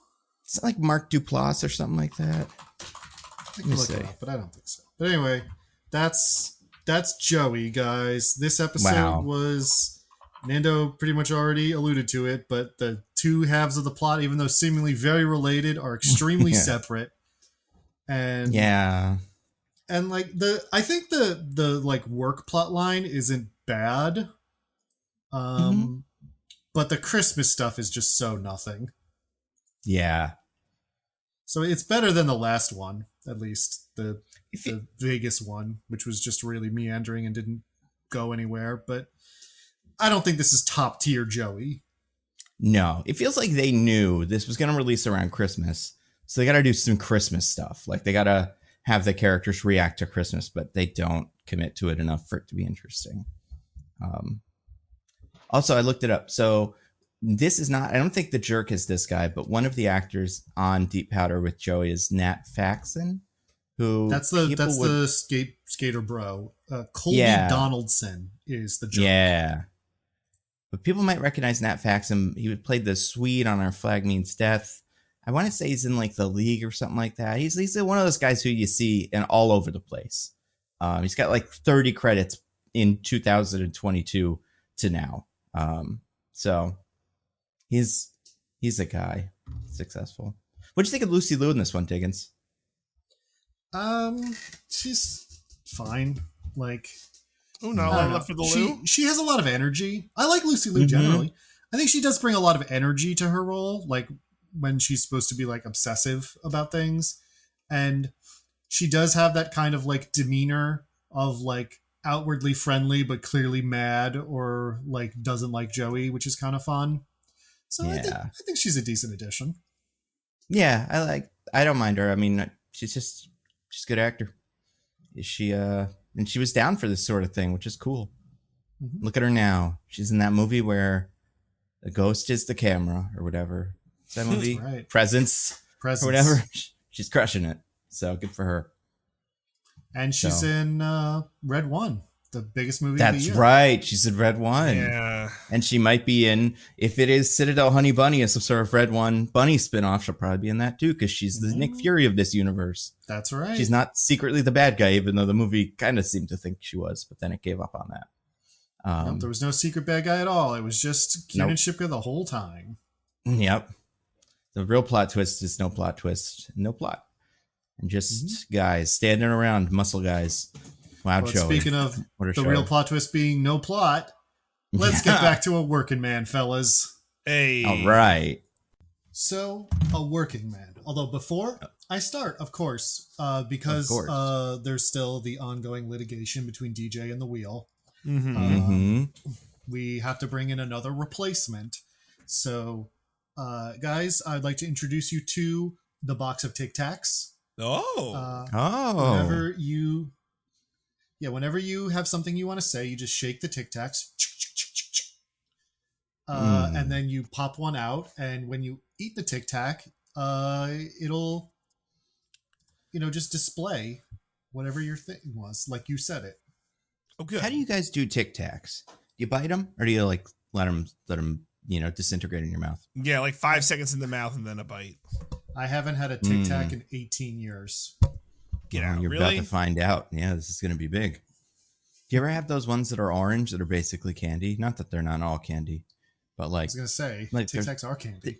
yeah, there's the vague pretense that like it's like for your breath, you know, you're going on a hot date, you take Tic Tac, you put it in, but then they made orange ones. It's just like it's sugar, like for a baby, and it's like that's what I always wanted.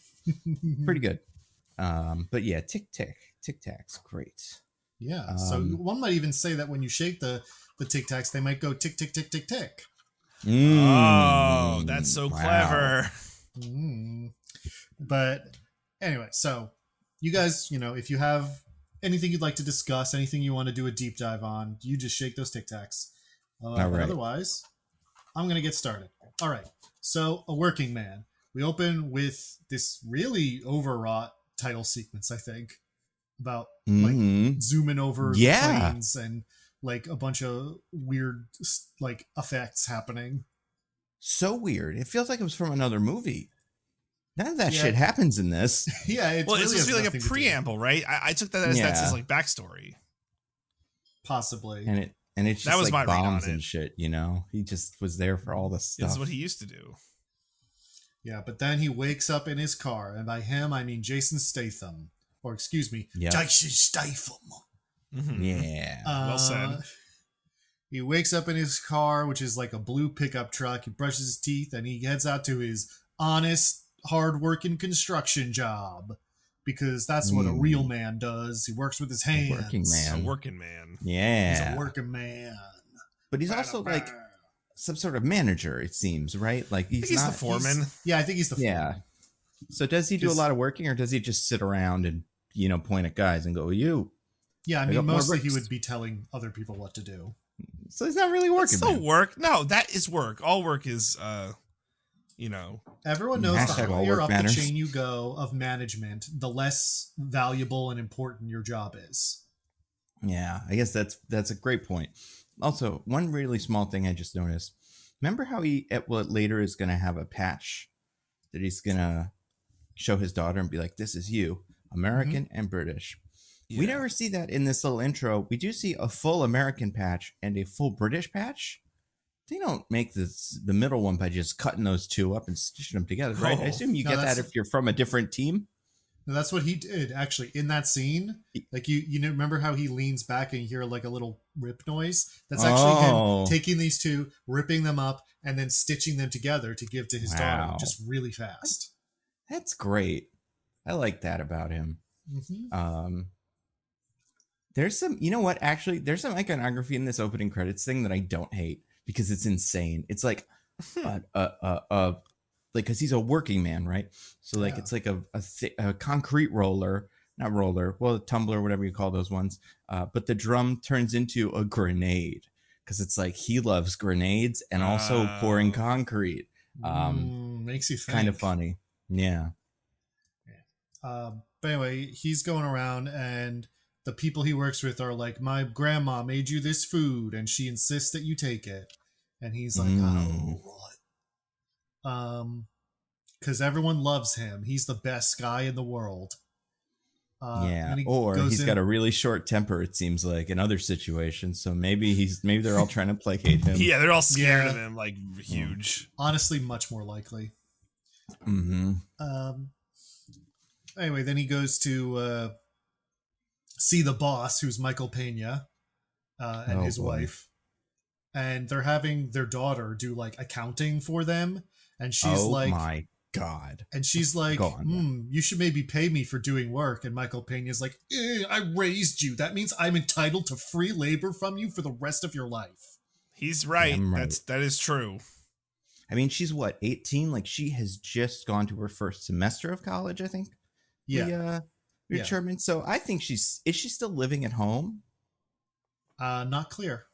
Yeah. I think if she's living at home, he's got a case. But either way, yeah, very important too. I think making your daughter like do chores around the house versus making her do important accounting work at your major construction firm are two very different things. It's a family-run business, fair. All right? It's a family. It's like Vin Diesel. Yeah. What else is the daughter up to?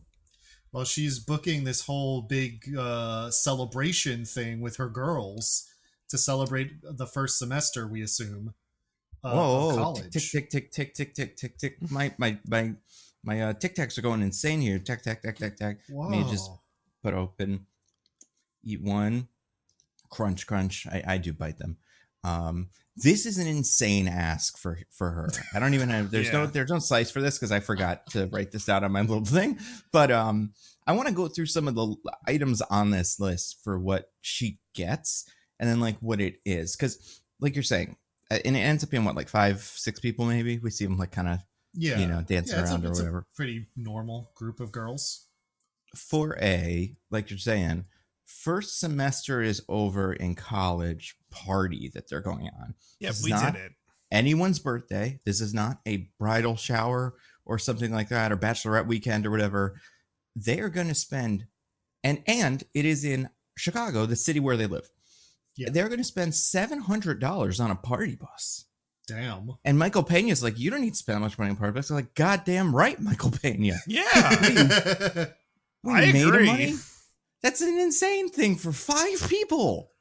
Also, you're going to places. You don't need the party bus. She also, and like the party bus also, you guys have been on party buses, I assume? Never. Actually, no, I haven't. Yeah. Oh, okay. They look like buses. What she rents looks like cool a van. Person in this podcast. Apparently. I'm aware of them. I've just never been on one. Well, they usually are buses. And this one is a van, a windowless looking van. And I was like, oh, the party bus is going to be the trafficking, and it's not. Party van sounds so much worse than party bus. Yeah. And it's probably, much cheaper. So then she gets a private dining room where she's paying $45, a 5-course meal, which she is paying $75 or $76 for her, I'm assuming. $20 for drink cover. What does drink cover mean? This is your first semester of college, miss. What are you doing with drinks? Yeah, but anyway, really Nando, we do get an explanation for that. But he shouldn't. Michael Pena, what does Michael Pena think is happening? Yeah, why the hell did she put that on the budget she's showing her dad? What is she, stupid? I guess maybe she was going to be like, this is a $20 drink charge that you have to buy to get into this place, but it's stupid. Then other stuff, she has her outfit. She's buying a brand new outfit for this, as if this is necessary, including black blazer, black sleeveless pencil dress, black block heels, rings, ×2. She's buying 2 new $35 each, I assume, rings for this thing, and then a white pearl necklace, which she already owns. So it is on here as existing necklace cost saving. But like, I get going to your dad and being like, girl math. I mean, I don't, it's psycho math going like, I'm going to go on this little trip with the girls and I need this money, for this. And you look at it and it's like, okay, this is dinner. Why are we buying? Are you going to fucking join the Planeteers? What do you need a ring for this? But anyway, also hair blowout, makeup service, nails, eyebrow threading, eyebrow tint, lash tint, back massage. Yeah, $80 needed for working so hard in the JBNO notes. It was a very stressful semester. Although we later learned that she's at business school, which is like college for people who don't want to try. So I don't know what she's stressed out about. Whoa. Do not impugn the, I'm sure, tens and 20s of people who listen who went to business school. I need you to cast your mind back to our college days and remember every biz tech major you've ever met. That's true. Wow. Yeah. They were probably, were a lot of them in Coda? I can't remember. A lot of them were in sports, volleyball and stuff. Yeah. A lot of them were in sports. A lot of them got a sports scholarship and they were like, but what can I study here? And Stevens was like, oh, the business major's easy. Pretty cool of him. But yeah, what she wants her dad to pay for all in total, $1,640.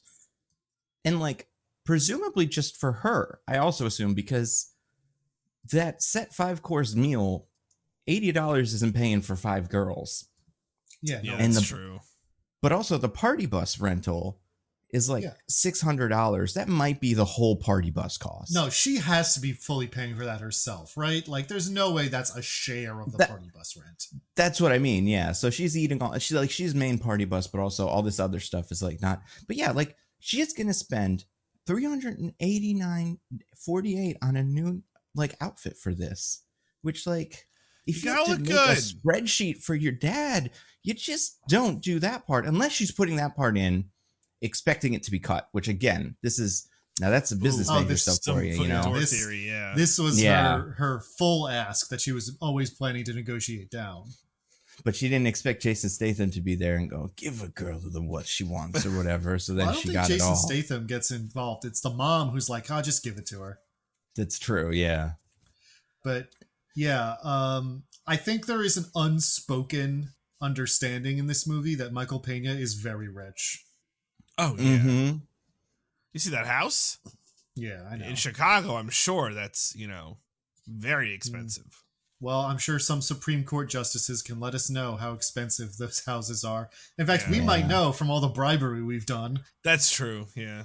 That's true, but we've done it 3 ways. So there's one, we have to multiply whatever we've put in by 3. Mm-hmm. That's a lot.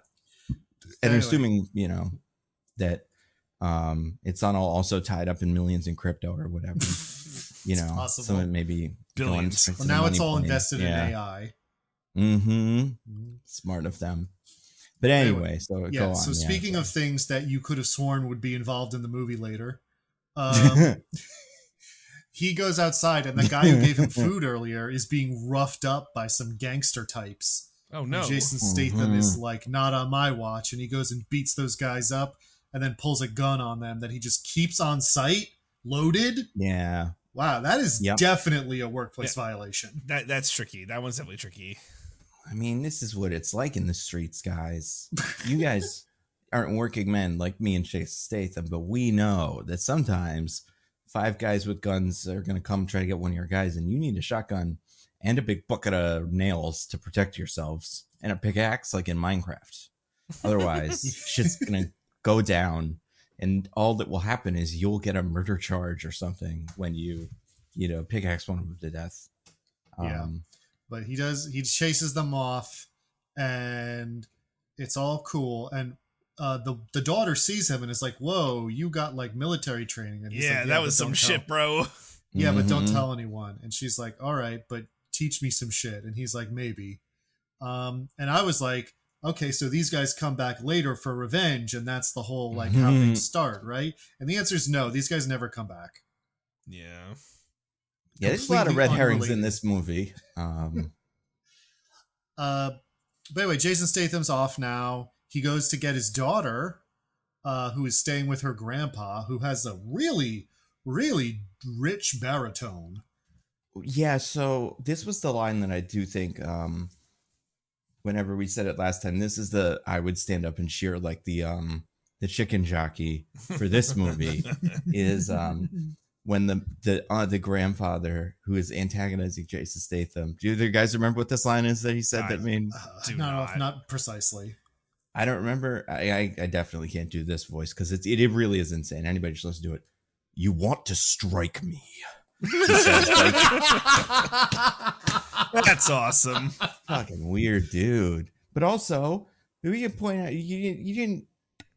Even said tickets. What's going on at Grandpa's house today? Oh yeah, Grandpa is throwing some huge party that also, by the way, appears to be announced by music from Harry Potter. Oh yeah, sure. I swear the background music that plays as he's driving up to this party is from Harry Potter. That sounds right. I'm gonna listen to it again. Hey, good for him. But anyway, yeah, like there's this whole huge party going on, and Grandpa's wearing like a fez and this weird robe thing. Yep. I don't know Grandpa's down to party. Yeah. So apparently he quote unquote forgot it was Levin's court mandated 2 hours a week and threw this whole huge festival. But the daughter comes on the scene and is like, Father, it is all right. I did not eat because I wished to spend time with you. Please let us go with haste. Exunt.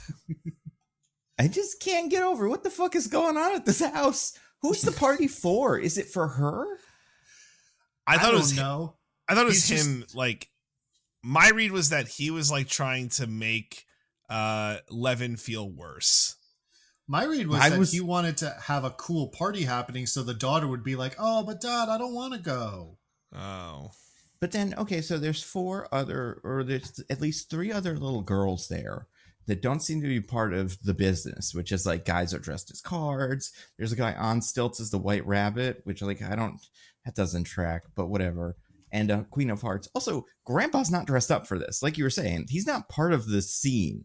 So like, did Grandpa go invite your friends over to this weird Alice in Wonderland party that I want to throw you? Because if he did, this is kind of rude of her, honestly, leaving the party. Her friends are still there. Yeah.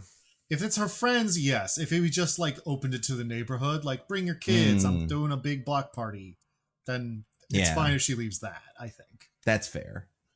But yeah, they're just all sitting around. It's so weird. But yeah, the daughter's like, worry not, father. These childish delights hold no fascination for me. I prefer the stimulating discourse between a daughter and her father. That's kids, man. They're like little adults. Yep, that's how they talk. They're just like us.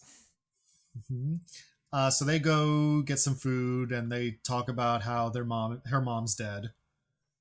And he's like, it's okay to be sad that your mom's dead. And also a little mad. Angry. Yeah. Angry, yeah. She's not only she's very emotionally intelligent for a little robot child too. Like, Daddy, I have anger at Mother for dying on us. Is that right? Am I wrong to have anger at Mother? And but I really this is a big conversation for the hamburger store, whereas like for the Five Guys, maybe wait until the car. I really need to emphasize how little we're exaggerating how this little girl talks. Yeah. It feels so bizarre. Yeah. And it's also another movie where like she looks and sounds nothing like Jason Statham. She's not even a little British. This is adoption situation or whatever. Or really mom is American, to be fair, and the mom was apparently raised her in America, so it makes sense to me that she has an American accent. Yeah, and she's been living with whatever Optimus Prime at the other house or the Easter Bunny or whatever thing he is. I don't even know because he has such a deep voice, but also he dresses like he's gonna jump into the fucking Public Enemy and start breakdancing. It's insane. But yeah, so she's been living with him, and I'm sure he wiped all of her British accent, if she ever had any from living with Jason Statham, wiped it out of her. He had to get her to stop going, Daddy, the way British children do. Daddy. Daddy, please throw me an Alice in Wonderland party. Is that one of Christina's dogs again? Oh God, they're different. They sound like this. This is the little child. Daddy. I want 2 cards. I want one rabbit man on stilts, and then the Queen of Hearts. Is anybody going to be Alice in Wonderland? No, Alice in Wonderland at this party. Do you want to be Alice in Wonderland? No. That. And you're right, Diggins. It's the Harry Potter song. It's totally the song from like the trailers for first Harry Potter movie. Oh. That, like string that like yeah, definitely. I heard it and I was like, is that like, can they use that? No. Apparently, somebody's getting in trouble, but also, they got bigger fish to fry. Somebody would have had to have watched this movie for that to be a problem. Yeah, I think next he shows up at his lawyers and they're like, the grandpa's fighting you. And he's like, I gotta fight because I love my daughter. Here's $10,000. And they're like, he's saying that you have PTSD and are prone to violence. And he's like, I will not spend the rest of the movie proving that right. Yeah. Is this where we find out the story of the mom? Like what actually happened to her? Yeah, because because they're like, why does the grandpa hate you? And he's like, he thinks I killed his daughter. Yeah. But I didn't. She committed suicide and had been depressed her whole life. And I was away on tour then. And I'm like, have you considered that you had a young daughter and were away on military service, but leaving a chronically depressed woman, raising your young daughter? Like, did you consider that maybe was a lot of pressure on her and was hard and may have contributed to in some degree? I don't think you're responsible. Absolutely not. I'm not saying that. But I don't know. I feel like there's some self-reflection that should be done here. He loves her so much that he can't even bother to do it. Instead, he just throws his fat stacks at them, and they're like, we can't. I mean, they're not like, we can't take this because they're lawyers. They could take it. But like, I'd be like, this is from something. This is drug money or whatever, right? Like, weirdly, this isn't. Yeah. I mean, he's just saved it up. But I would be like, he hands me the cash. I'm like, this is a law firm. Just like write us, like wire it to us. Like, it's 2025. What are you doing carrying around stacks of cash? Are you a drug dealer? Yeah. But yeah, he's, worrying all about that. The daughter, meanwhile, is getting fucking lit. Yeah, baby. On that party bus, she hands out all her friends fake IDs she got for them. What was that itemized on the bill? Fake IDs? I mean, it might as well have been on there. Yeah, it's probably hidden under some other thing that any dad maybe that's why the party bus cost was so inflated. She padded it with the fake ID cost. That's smart. That's smart of her. Yeah, that's good business school. Yeah, so they're partying, going to clubs, back to the club. Yeah. But while they're watching, or while they're partying, there's a guy watching who looks insane. Yes. Everybody in this movie is covered in tattoos. Yeah. It is an advertisement for don't ever get a tattoo. You'll regret it. Well, in this environment. I know. And this guy has skeleton fingers. Then that's not even the craziest one that we're gonna get in this scene. Because his girlfriend has forehead words. Oh, it's interesting you say that, Nando. I'll have something to bring up later. Oh, okay. But yeah, a woman walks up and she's like, just pick one. And he's like, he says he'll know her when she sees her. And he's like filming the girls. And now they kiss. Again, this is important later. Real quick. For me, not for the movie. Can you describe what happened at the club? What they were actually doing at the club? Because it's also pretty insane. How the movie decides to visualize girls at the club. All I remember is them dancing on the dance floor. Is there something else? Yeah, so first they're doing like how I would describe like kind of, 20-somethings going out and like whatever, like jumping around and like, woo, had drinks in their hands, cheers. Then they, in a line, walk onto a floor, separate, and do like a choreographed dance together for everyone else that's there, as if they're like the Spice Girls. It's such a weird shot because it's also filmed like a music video. The angles kind of change. It's fucking weird. And I mean, cool. Maybe kids do this now because of TikTok, but like the way they like, what's the word? Like shuffle out as a group makes it look like they're in a band or something. So pretty weird. Maybe that was also on the itemized budget was dance lessons for our club debut. And they fucking crushed it. They got all the attention. Little did they know. Attention equals bad. Yeah. Yeah, because they continue their party night. They end up at this bar where the bartender learns that her name is Jenny. And that's not actually important, even a little, but nope. Because I thought it was like they need to know which one they're targeting because of the thing from earlier. They want to make sure they get the right person for revenge. And that's not what's happening here. Her name doesn't matter at all to them. Nope. Also, one more insane bit of dialogue here, because they go to all the bars, including this, where they go to like an Irish step dancing bar or something at one point before this, but they go to like a dive bar, which is not a dive bar, by any like stretch. It's one of No, those it's very bars that nice. kind of seems like a dive bar, but everybody in it is dressed very like all the drinks are going to be really expensive. It's also where they do trafficking and stuff, but it's mostly like you would assume you'd see this place and you'd open it up on Google and you go, oh, and then it'd be like 3 little dollar signs next to it, and you'd be like, we're not going here. But anyway, one of the girls, as they're walking up to it, says, "One last establishment." That's great. That's What? great. Well, she's like the daughter. Yeah, she is. Levin's daughter. She just speaks like a little fancy man. Like a little computer. It's so weird. But and it's not said with like irony, like one last establishment got just fully. And like, man, I'm pretty sure we talk about this every week now. We're not as tuned into the kids as we used to be. I'm not going to pretend, but I'm pretty sure they haven't gone straight robot on us. That's not how they rebelled. To the establishments, my fellow young people. I'm pretty sure if a young person said that now, their friends would be like, this MFer said establishment. Yeah. So someone watched A Working Man. Mm-hmm. Kids love it.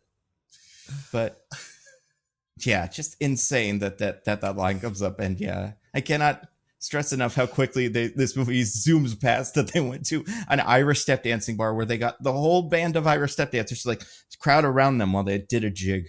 That's true. Just a night in Chicago, man. You ever go out in Chicago? That's fucking every night. miserable. It's so cold. I've never had fun. I've had a good time. That's not fair, but it is so cold in Chicago. Somebody's losing points with the Supreme Court. I know. Yeah. Well, maybe I'm getting realness points. Maybe they're like this. He's speaking the truth. I don't know. Could be.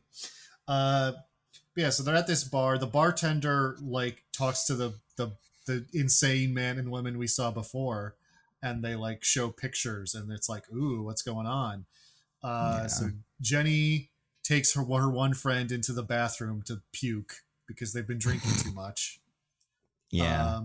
And while she's like walking back from the bathroom alone, the man comes up behind her and like chloroforms her.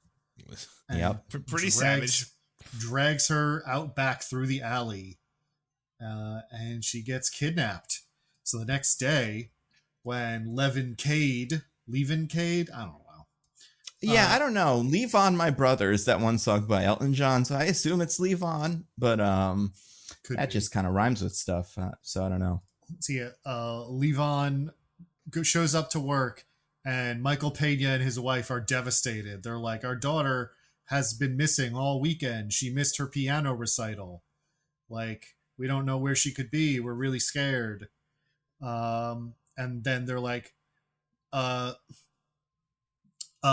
listen, Jason Statham, we know that you're an ex-military man. We need you to do something about this. And he's like, what? Why? And they're like, because my cousin in Philly said the cops never do anything about trafficking of rich women. Never. When a rich woman gets kidnapped, they never do anything about it. They're all in on it, Diggins. It's a conspiracy. Is it? I hate to bring this up. Is it because she's a non-white? Is that what they meant to say? It's perhaps, but I don't think that's what the screenwriters meant to say. I think to them it had more to do with that, we won't take care of the good, wholesome girls who get kidnapped off our streets. We're so focused on helping those damn immigrants. Mm-hmm. Oh, I see. That's right. I see. And listen, immigrant crime, it's bad.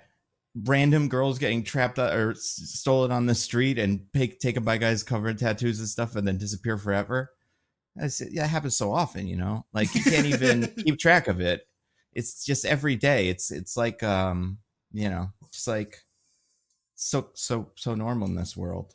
Yeah. And now it's nice that they know a Jason Statham type to deal with it, but that's true. Seems presumptuous to ask him this quickly. Yeah, I don't know why. I don't know why that's your first resort. Yeah. But But yeah, they're like, I know you're a military man, Jason Statham, and he's like, what? How? And Michael Pena goes like, I ran a background check on you. You think I'm insane? Yeah.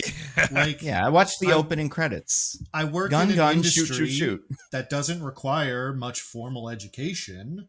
And like, it's generally good practice to make sure that you know who's working for you, especially someone in a position of responsibility like yourself, Jason Statham.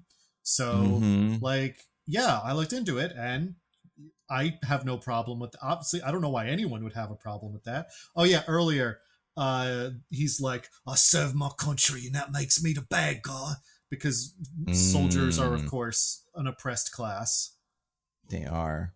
It's true. I mean, does the government not take care of its veterans? Absolutely. I will agree with that all day. But the idea that society doesn't respect veterans is when I feel like it's crazy.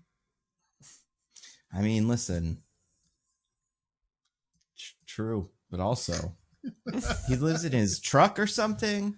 What I don't understand is, why is this man poor? What's going on? Is it just he's giving all his money to the attorneys? I guess that's the idea. But yeah, he moves into the world's shittiest apartment because his lawyers are like, you don't have a fixed address. That looks bad. Yeah. The apartment is so funny. It's such a short thing, and we don't go back there because we're out on the club and the dance floor with the girls. But you guys, can anybody describe it? So he goes into like a room that's the size of a hallway. Like, it's as thin as a hallway, and it goes for maybe 10 feet. Yeah. And like the walls are bare and have like big holes in them, so you can see like the wood underneath. There's like rust on a bunch of shit. He pulls down a rusty Murphy bed and rolls out like this filthy mattress that looks like it's been soaking in gallons of semen for years. Forget about semen. There's a humongous blood stain in the middle of it, and it's got a bunch of bullet wounds. Like, it's got bullet holes all over it. Like, this was used for an execution or something, but an execution where they decided to execute every part of the man. You know, like, they didn't like put a bunch in the heart. They're like head, leg, foot. You know, they got everything. Also, a 400-year-old television is here for some reason. Like, one of the first televisions. A television that there's no way they still sell. No. Yeah. No. You can't even connect it to anything. I don't know why it's there. As if it's like an amenity, like color TV, and then you get there and it's like this little thing. But I don't even. Yeah, it's just such a weird little bit of set dressing. It's weird because, first of all, there's no way an apartment like this exists, right? I guess maybe. Yeah. All right. Maybe way under the table. This exists. Oh yeah, not legally, no. Okay, but the other part is like he is supposed to get this, so like he can be with his daughter, and there's no way like anyone would see this and be like, "All right." I feel buddy. like if he was like, "I got a house," and the lawyers went to look, they'd be like, "The homeless part was better than this." You could like take her to a park or something when you're homeless. Yeah, like, and anybody that's like, man, they're really throwing shade on what is a normal apartment. Like, no, watch it. It's so bad. Yeah, no, it's you listener, do not live in a place of squalor like this. You just do not. And like, also like Chicago, it's not Manhattan, you know? I have a hard time believing he can't get an apartment that's not this. Is it just that he feels so sad about everything? He wants like a crappy apartment, you know? Yeah, the woman was like, I have much better apartments than this that are well within your price range. And he's like, no, I need my surroundings to reflect my inner turmoil. Yeah. I think that's it. But yeah, all that thing I said about background checks is also wrong. Michael Payne is just like, my dad was a military man, and so I can tell when anyone's been in the military immediately. I have military sense. Right, because that's what the granddad taught her a few things. Yeah, she's got some skills. Right. Yeah, well, maybe that'll come up later. I don't know. In an absolutely insane thing that happens in this movie for reasons that are also incredibly stupid. Yep. But yeah, they're like, we'll give you $50,000 if you save our daughter. And he's like, I don't really do this kind of thing anymore. I don't think I ever did this kind of thing, actually. Yeah. Also, this isn't the kind of thing you can just pick up, you know? You gotta have connections and stuff, probably. Yeah. But, you know, I guess he kind of has one. I feel like this is just so far outside of what even a special forces soldier would be doing, which is mostly, you know, shooting at people who either are not shooting back or have much worse equipment. Right. Yeah, he's not the movie doesn't set him up as like a trafficking expert or anything like that. I don't know who you do call for this, but it doesn't seem like it's quite his skill set. Liam Neeson, if they watch Taken, then they know, right? And what is Liam Neeson's job in those? Is he this, or is he also like something else? Like, is he like a spy? I don't remember. But I haven't seen. Oh, well, I don't remember because I've never seen them. But yeah, they I also remember. I want to say like some like he wasn't like ex like military. I don't think this is gonna be funny when someone's like, no, he was. But like I want to say it was like some kind of private investigator or something like that. Because you know why? He's not awesome karate. He's awesome guns. He's so awesome guns. And don't get me wrong, he does karate, but like he does guns more than karate. He's a former CIA officer. Okay. So that, I guess, yeah. And a former Green Beret. I think the only problem with this here is if they didn't show me Jason Statham's background was like being in an army like situation, like shooting guys with like a machine gun, I would just be like, I guess he's one of those guys that gets trafficked people. But the movie kind of gives me a backstory that doesn't really fit with what his skill set seems to be. Right. It's weird. Anyway, he turns them down. He's like, I don't want to do it. And then I forget, he goes like somewhere else first, right? Like does he go to see his boy? Goes to his buddy. Yeah. Yeah. Well, no, is there something he does before, or does he go straight to David Harbour? I think he goes right. The meaningful thing is he goes to his buddy. I think so too. All right. Yeah, he goes straight to David Harbour, who's a blind man who does bow and arrow, except he only does it this one time. He does it so well. Mm-hmm. And he's like, I'm really cool and can do stuff even though I'm blind. And hell yeah. Jason Statham's like, oh, it's pretty cool. Does that mean you're going to be doing some cool action scenes later in the movie? And David Harbour's like, nah, I only wanted to go to this one set. Yeah, we need to reshoot Thunderbolt, so it's cut. It's been cut. Yeah. So he talks to his buddy. He tells his buddy the whole story, and his buddy's like, you don't need me to tell you about something you've already made up your mind on. And now that he's refused the call, he can accept the call for no reason. Yep. Congratulations. The movie can move forward. Wait, hold on real quick. I do want to point out one thing that David Harbour says to Jason Statham that I think that did make me laugh a little bit. Another moment where the teens would stand up and yell it. Where the teens would stand, yeah. He this character is blind, right? And like we know that because we said it, but you could kind of guess it from like kind of what the because they dress him in wraparound sunglasses, but it's night. And he goes and sits with Jason Statham, and they have a beer and chat like old friends. And he says to Jason Statham, I don't have a way to distinguish between day and night, so I make my own. It's like, you've been blind for a while, I assume. Like, you didn't just get blind the other day. You've had this talk, right? Like, why are you talking about your blindness as if it's something new? And I love the follow-ups on that, because Jason Statham's like, I'm sorry I couldn't save your eyes. Yeah. And David Harbour's like, but you saved my life. And I'm like, you guys know that. Both of those things. Like, this must have come up. Yeah. I mean, yeah, it's a very weird team. They're pretty cool though. I like David Harbour, you know. I think he's fun. Just a crazy line they gave him. Yeah, I think we like him in general. I like him in general. I feel like Michael Pena, he doesn't really get a lot to do in this movie. No, not at all. Jason Statham's changed his mind, so he goes to the incredibly large house that this rich family owns, where the whole family's there, and they're like, you know, worried and upset. And he goes up to see Michael Pena, who's drinking alone in, I guess, the daughter's room, but it has like a whole bunch of pictures and like shrine to her in it. And I'm like, is she like a narcissist? What is this? Yeah. And it has a lot of her trophies and stuff from, because we have piano recital and karate are her two skills. Yep. But yeah, you're right. There are a bunch of, well, it's kind of pictures of her and her friends, I guess. I guess that's a normal thing teen girls put up in their room. There is one insane thing that this teen girl put up in her room. Did this drive either of you guys crazy? Is it that one poster?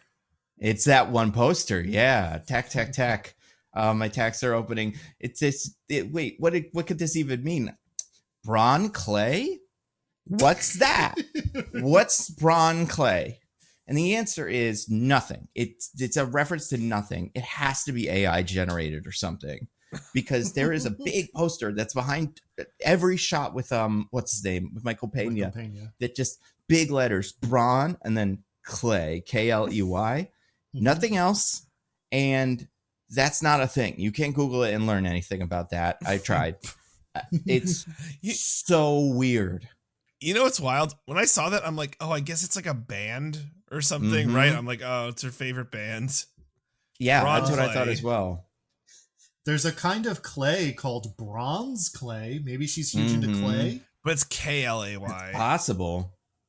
Oh, is it Klay? Well, I mean, that's how the kids spell it. They have to spell it all cool now when they do their bronze claying. But yeah, I could not figure this out. And yeah, the only other time I could find a reference online was somebody else being like, "The fuck's going on with this brawn clay poster?" It's probably AI, right? And I'm on board with that. The one other person who watched A Working Man. Yeah. But I actually also have a tack for this scene. Because this is where we learn that Jenny, the daughter, is the lamest fucking kid in the world. Wow. Go on, shots fired, King.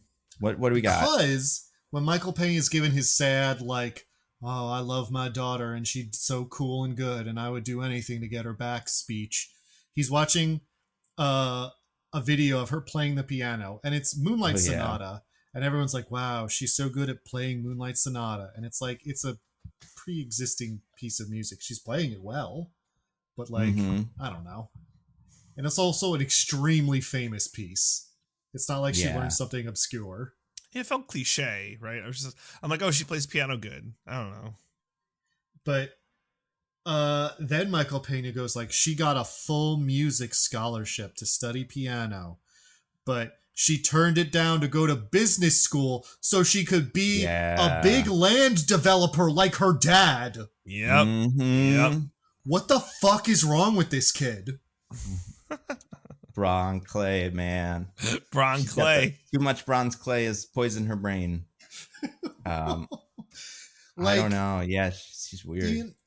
If it was like she chose not to pursue music and instead go to business school, I was like, I guess financially that makes sense. Again, if her family wasn't rich, she could do whatever she wanted. Right. But she got a full scholarship. She could have, for no money, gone to study piano, a thing she likes. Yeah. Yeah. And like, was like, no, I've got to go into business. I can't get excited unless I know I'm making the world materially worse. Man, I think it is brawn clay. It's the only explanation. Yeah. It's the kids, man. That's how they live, you know? They're this really maybe like Jason Statham's daughter, when she was young, she would like sit in front of the TV watching Wall Street, and she's like, Father, I think Gordon Gekko is misunderstood. There we go. Yeah. I mean, everybody in this movie is really weird. Yeah, but I don't like it. Yeah, but Jason Statham is like, I'll find your daughter. It's fine. And it's not clear to me if he's accepting the money they offered or not, but it never comes up. He definitely needs it for the business expenses. Yeah, he's going to use it later. So I do think he takes it, but I don't think he, oh yeah, I guess that's probably where he gets the money he uses later. I didn't think about that. Or maybe he sells his, what I'm assuming is incredibly expensive truck.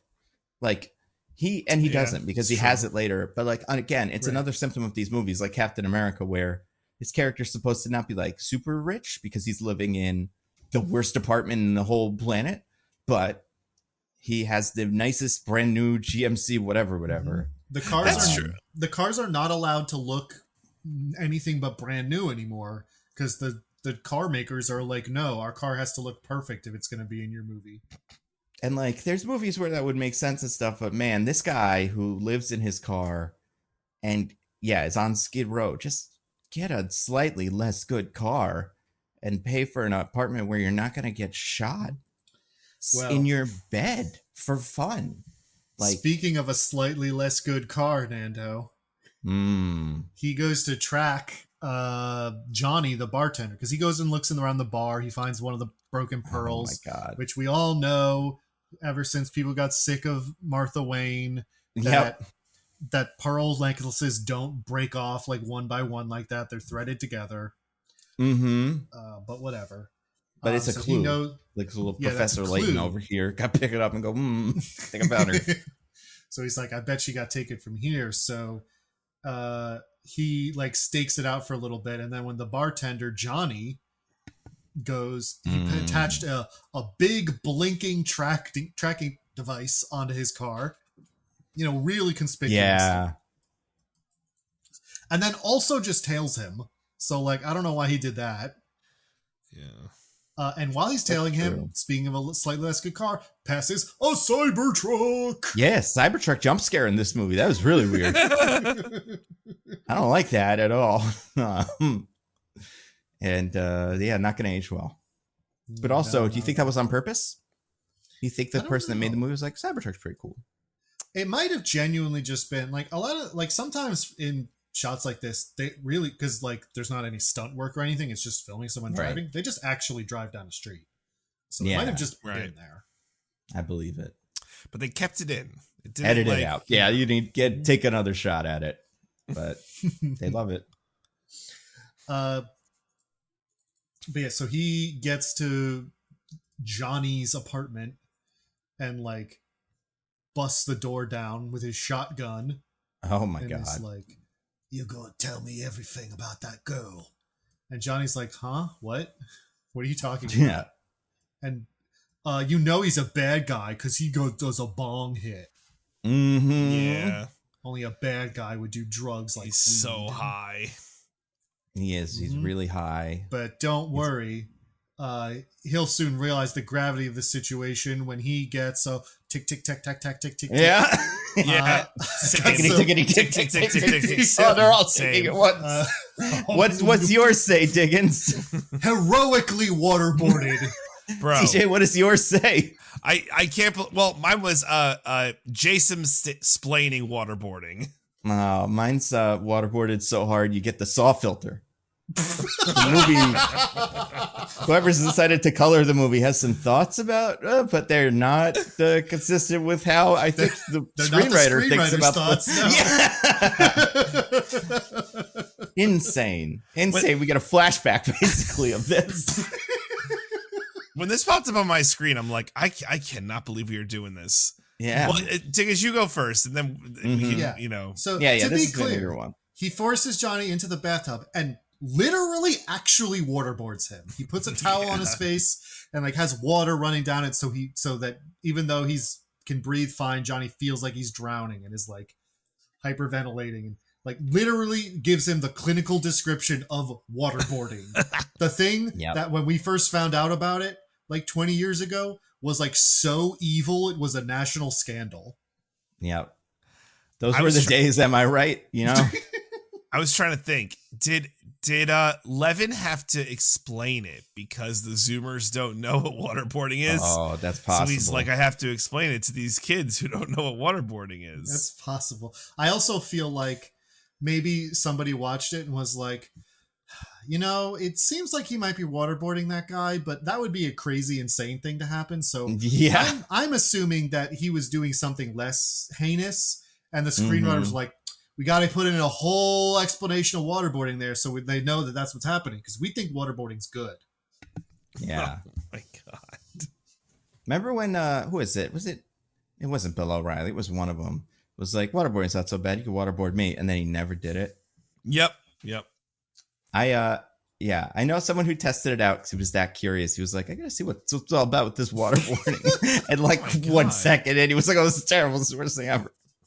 We're like, yeah, I know. It was literal torture. Yeah. But I do think it's the thing that you see and you go, but if I know what's happening, I'll be fine. You know, like she's explaining it to me, then it's a different story.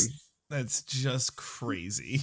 Crazy. This feels like your helicopter thing, Nando. Just a guy. Yeah, it really does. Yeah. I could be waterboarded, and it would. Be I could be waterboarded. Obviously, I would override all my nerves and stuff, and be like, "This is just water on a napkin. I'm fine."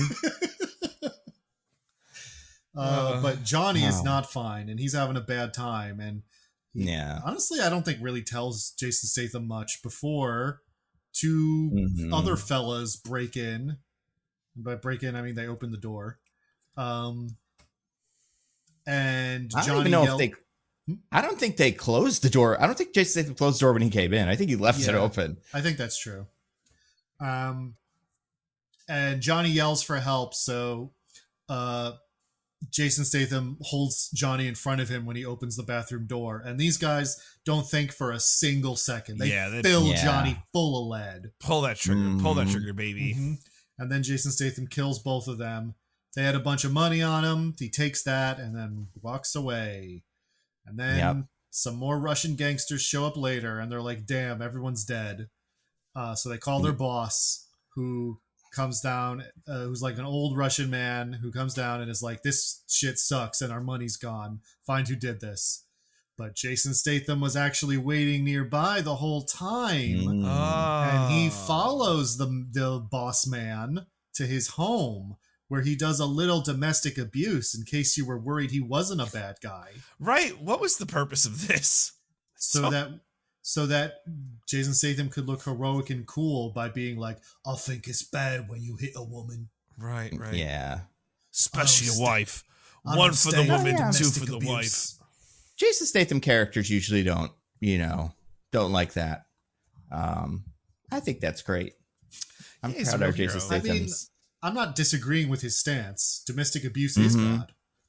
It's just, it feels like the human trafficking thing. It feels like a weird fixation these people have. Yeah.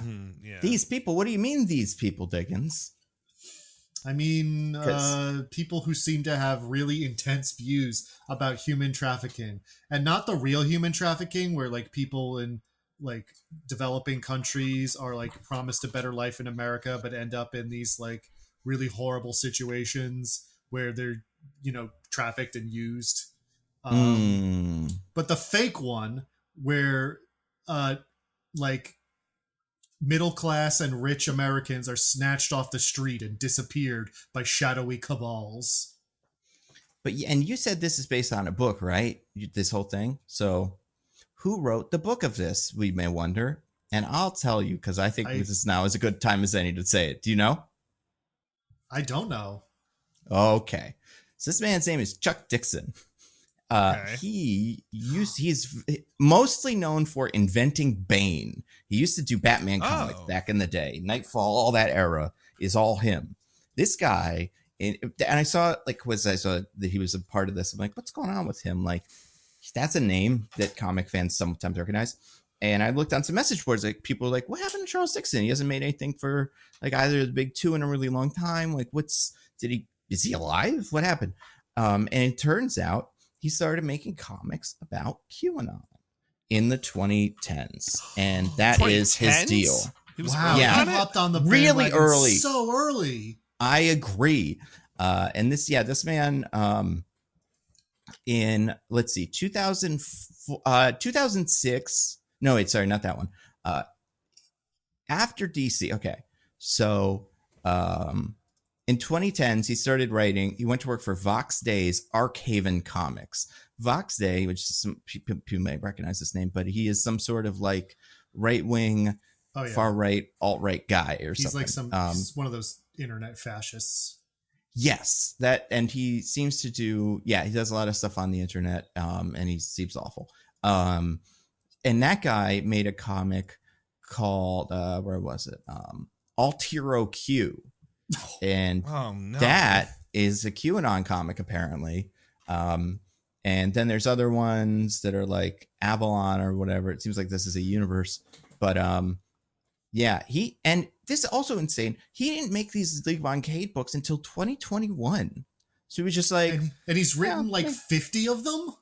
Well, yep. yeah, apparently. Yep. But if you were like, hey, what's going on with all the QAnon stuff? It's because the guy that's involved in it has QAnon stuff going on. And if he's written all these books since 2021, he was definitely had his brain pickled and all that shit for when he wrote them. Without a doubt.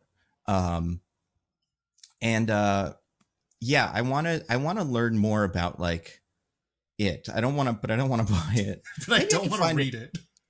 Well, and like, so Alt Hero Q, for example, on Goodreads, there's what seem to be 2 issues of it. So I don't know if they do like, if this is an issue or a volume, but it is Alt Hero Q #1 is called Where We Go One, which is a classic QAnon phrase. Yep.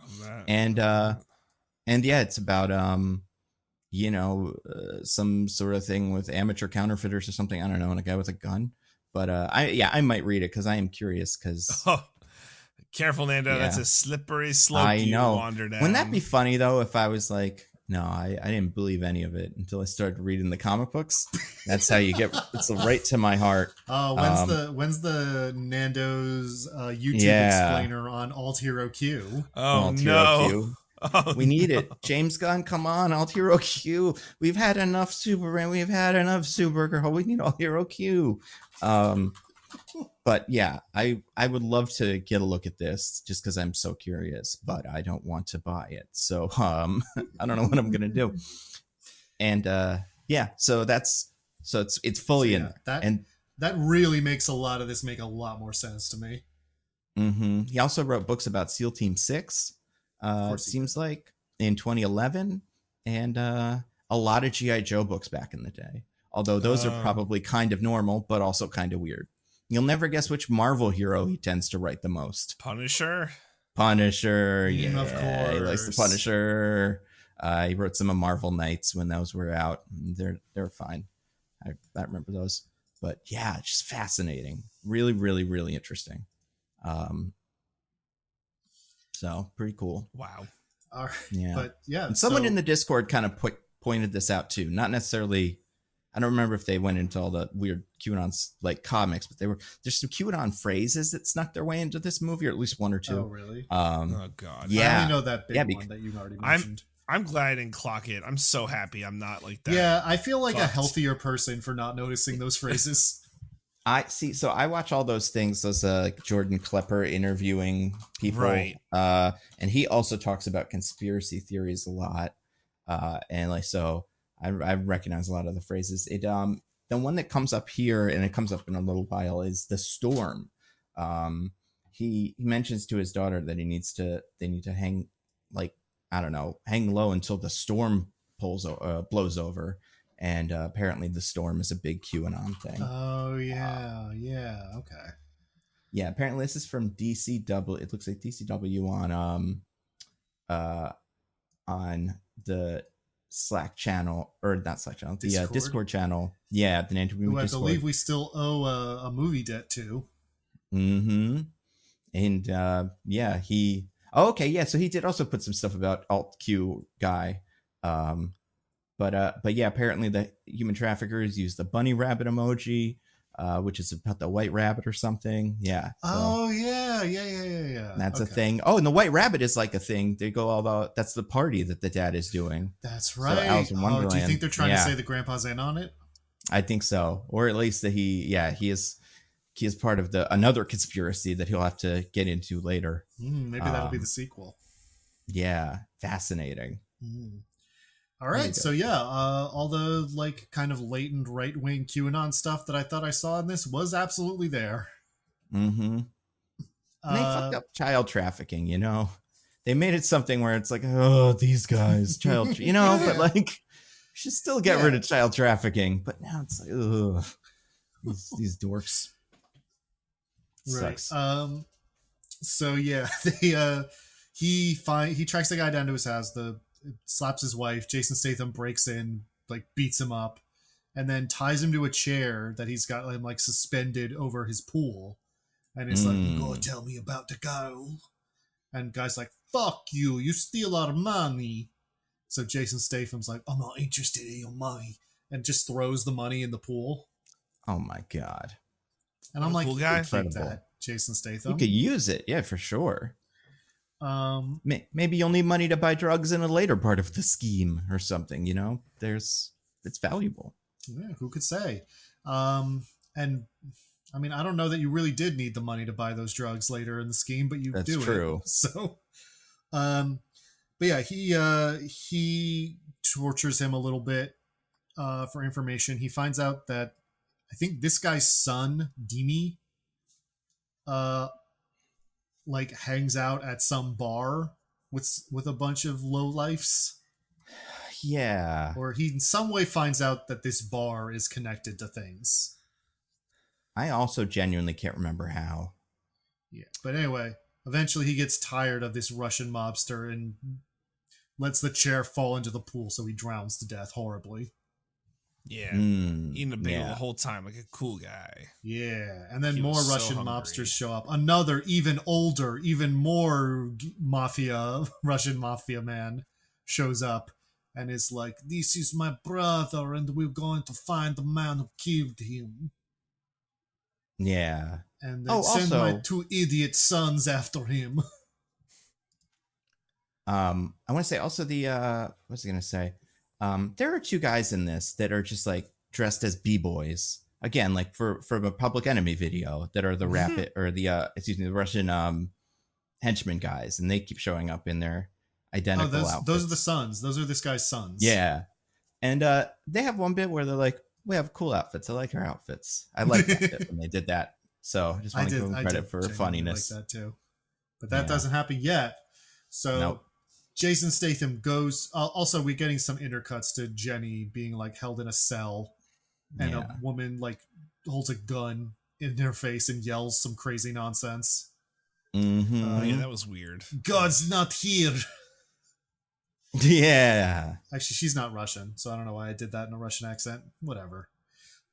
Jason Statham goes to the bar that he found out about somehow. I don't remember. I think it's because he calls his friend in the DEA and is like, yes. Remember, he calls the guy and is like, what's the next thing that I have to do?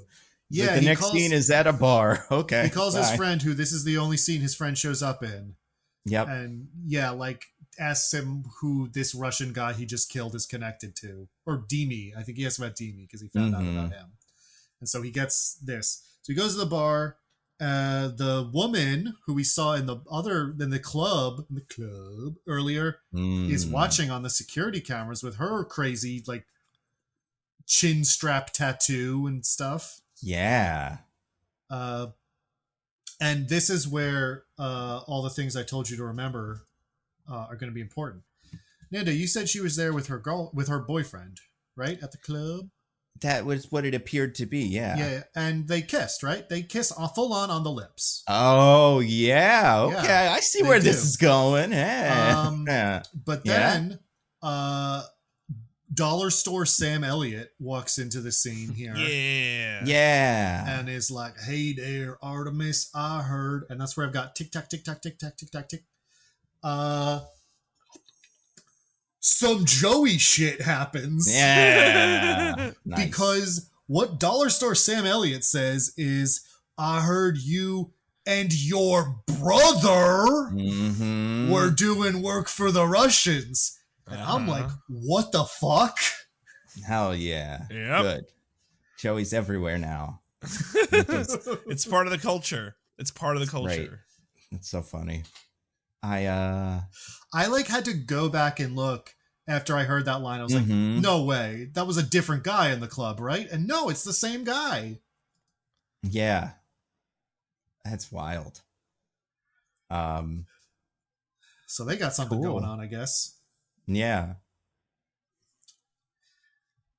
Anyway, so yeah, I guess this is supposed to be us learning that she's holding Jenny captive, which I guess we could have already known because we know that the two of them kidnapped her, but I don't know. Some things are like put in this movie like they're reveals, but they're just kind of not, or either not clear or things we already knew. I don't know. Yeah. Anyway, she thinks Jason Statham's a cop. So Dollar Store Sam's Elliot's like, I'll go test him. And by testing him, it means he goes stands next to him, and Jason Statham like surreptitiously shows him a bunch of cash. He's like, he's cool. We did it. Test successfully passed. Wow, we're so awesome. So he takes him back to the back rooms where this one guy, Dutch, who runs this place, is sitting on the Iron Throne. Yeah, of like motorcycle parts. Hell yeah. Yeah. He's just in the back of this bar for some reason. And is like... Sorry. I just, this scene is insane. It's such a, they had to build the set, I'm assuming, right? Like, presumably. Was this like something that was so important in the books that like, we got to get the big giant chair? And yeah, all our fans will be pissed if this isn't in there. Because he could just be in a room. But yeah, he's in this. Super weird. Yeah, so Jason Statham's like, I want to buy meth from you. And Dutch is like, nah, I don't know. Prove that you're not a cop. And Jason Statham's like, fuck you. So then his guys try to beat up Jason Statham, but Jason Statham beats them all up, and he nearly kills one because he's gonna shove a broken bottle like into his ear. Yep. Mm-hmm. But Dutch tells him to stop, and then all the teens get up and stand up in the theater. Yeah. Because Dutch says when they shake hands, it's like, look at those hands, all those calluses. You're not a cop. You a working man. Yeah. Working man. Hell yeah. He fucking said it. He said the name of the movie.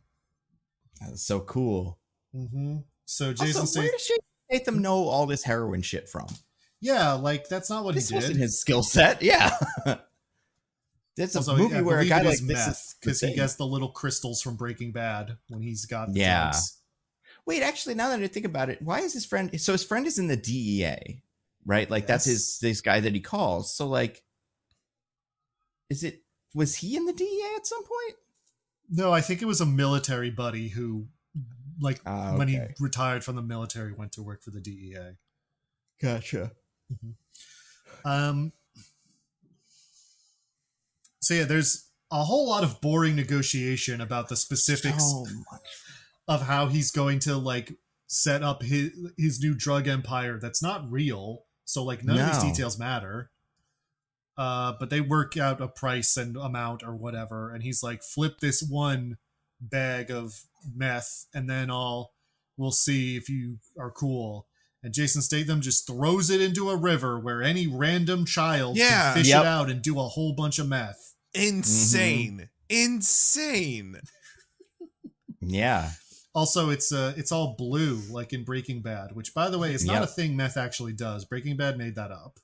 But apparently, after Breaking Bad, people did start coloring meth blue. Yes. So that it is a common practice now because of Breaking Bad, but like that's not actually a normal thing for meth. No. It's pretty funny. Those props look pretty cute, though. Oh, they look like rock candy. They're so fake. Mm-hmm. They're only slightly more realistic than the plastic jewelry from Snow White. Man, yeah. Maybe it's the same thing. Maybe that's what they were mining. Maybe it was meth. That's why they never used it or sold it to anybody, is because they were just doing it. The dwarves were drug dealers. Yes, that makes sense. That's why they didn't want Snow White hanging around. Mm-hmm. That's why one of them was really sleepy, one of them was really grumpy. Listen, now we're on some crack level fucking, what are the drugs that the guys would do? But like, we came back around to it. They each represent a kind of drug, yeah. Yeah. And anyway, there's more like back and forth about all this drug business. But first, we get another scene where Artemis and Viper stuff Jenny in a suitcase after drugging her and bring her to tick, tick, tick, tick, tick, tick, tick, the Penguin's house. Yeah. Diggins, you and I must have like been on the same wavelength. This was also my tick, tick, tick, tick, tick, tick, tick. It's crazy. There's just like this short, squat little man with a ponytail who, in this scene, I'm like, that's kind of like the Penguin. And then in the next scene he shows up in, he's wearing a tuxedo and has a cigarette in a cigarette holder. And I think he's even got a little hat. I don't know about the hat, but the cigarette I remember very right. Very, no, he doesn't have the vividly. hat, but he does the cigarette, and he's wearing a tux. He's full on just the Penguin. Yep. And he's in front of an aquarium. He has an aquarium in his house, big giant one, like the Penguin would have, for his fish. So this is who they're trafficking to, which I didn't understand at first. At first, I thought this was Demi because we haven't met Demi yet. Yep. But no, this is just some random client who they're trafficking to. But they didn't knock Jenny out properly, and she bites off part of his cheek, and he's all mad about it. Oh man, yo, she fucking wrecks him, bro. She fucking chomping on that shit.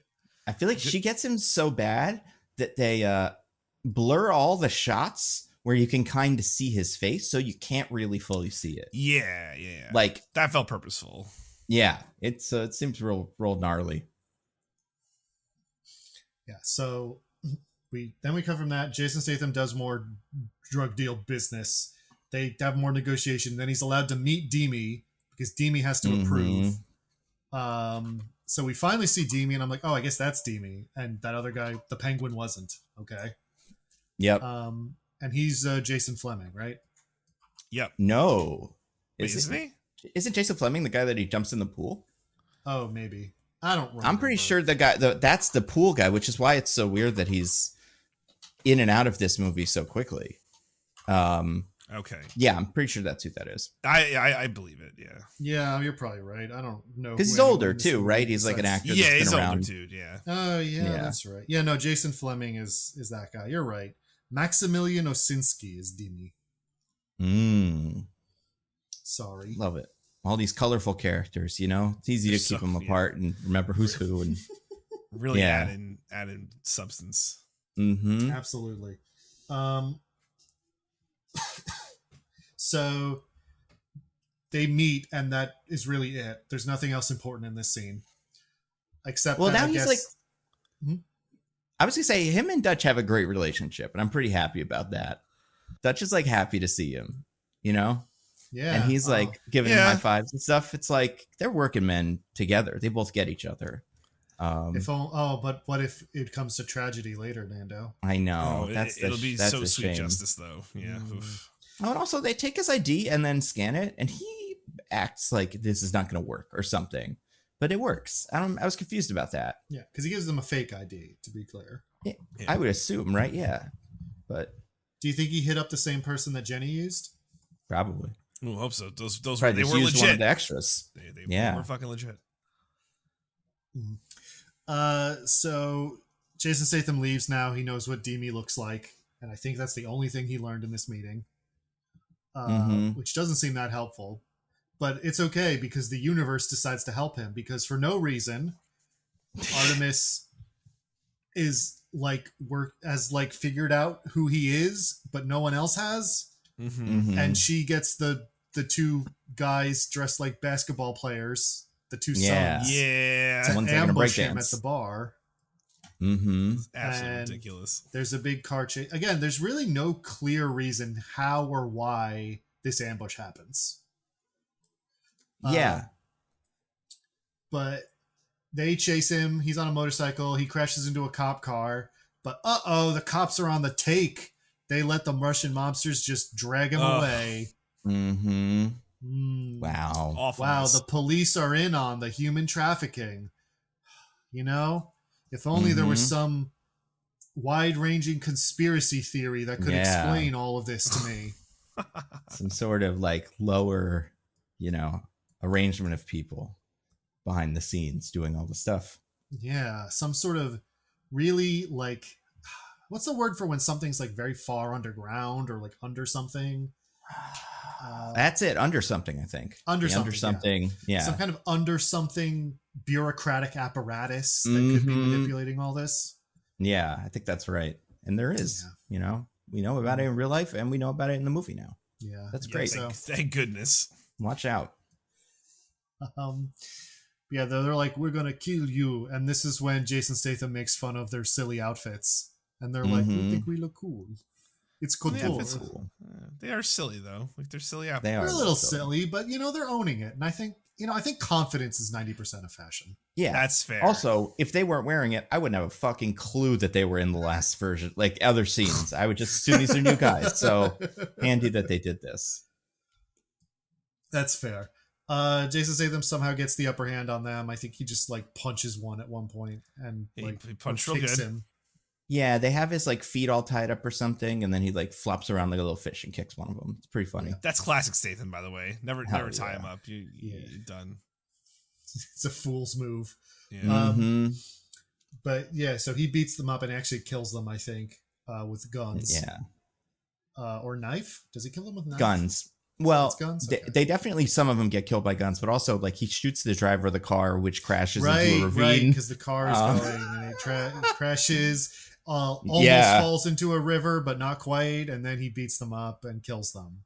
And he gets out and then like gently pushes it into the river using his great strength. Yeah. It's pretty funny.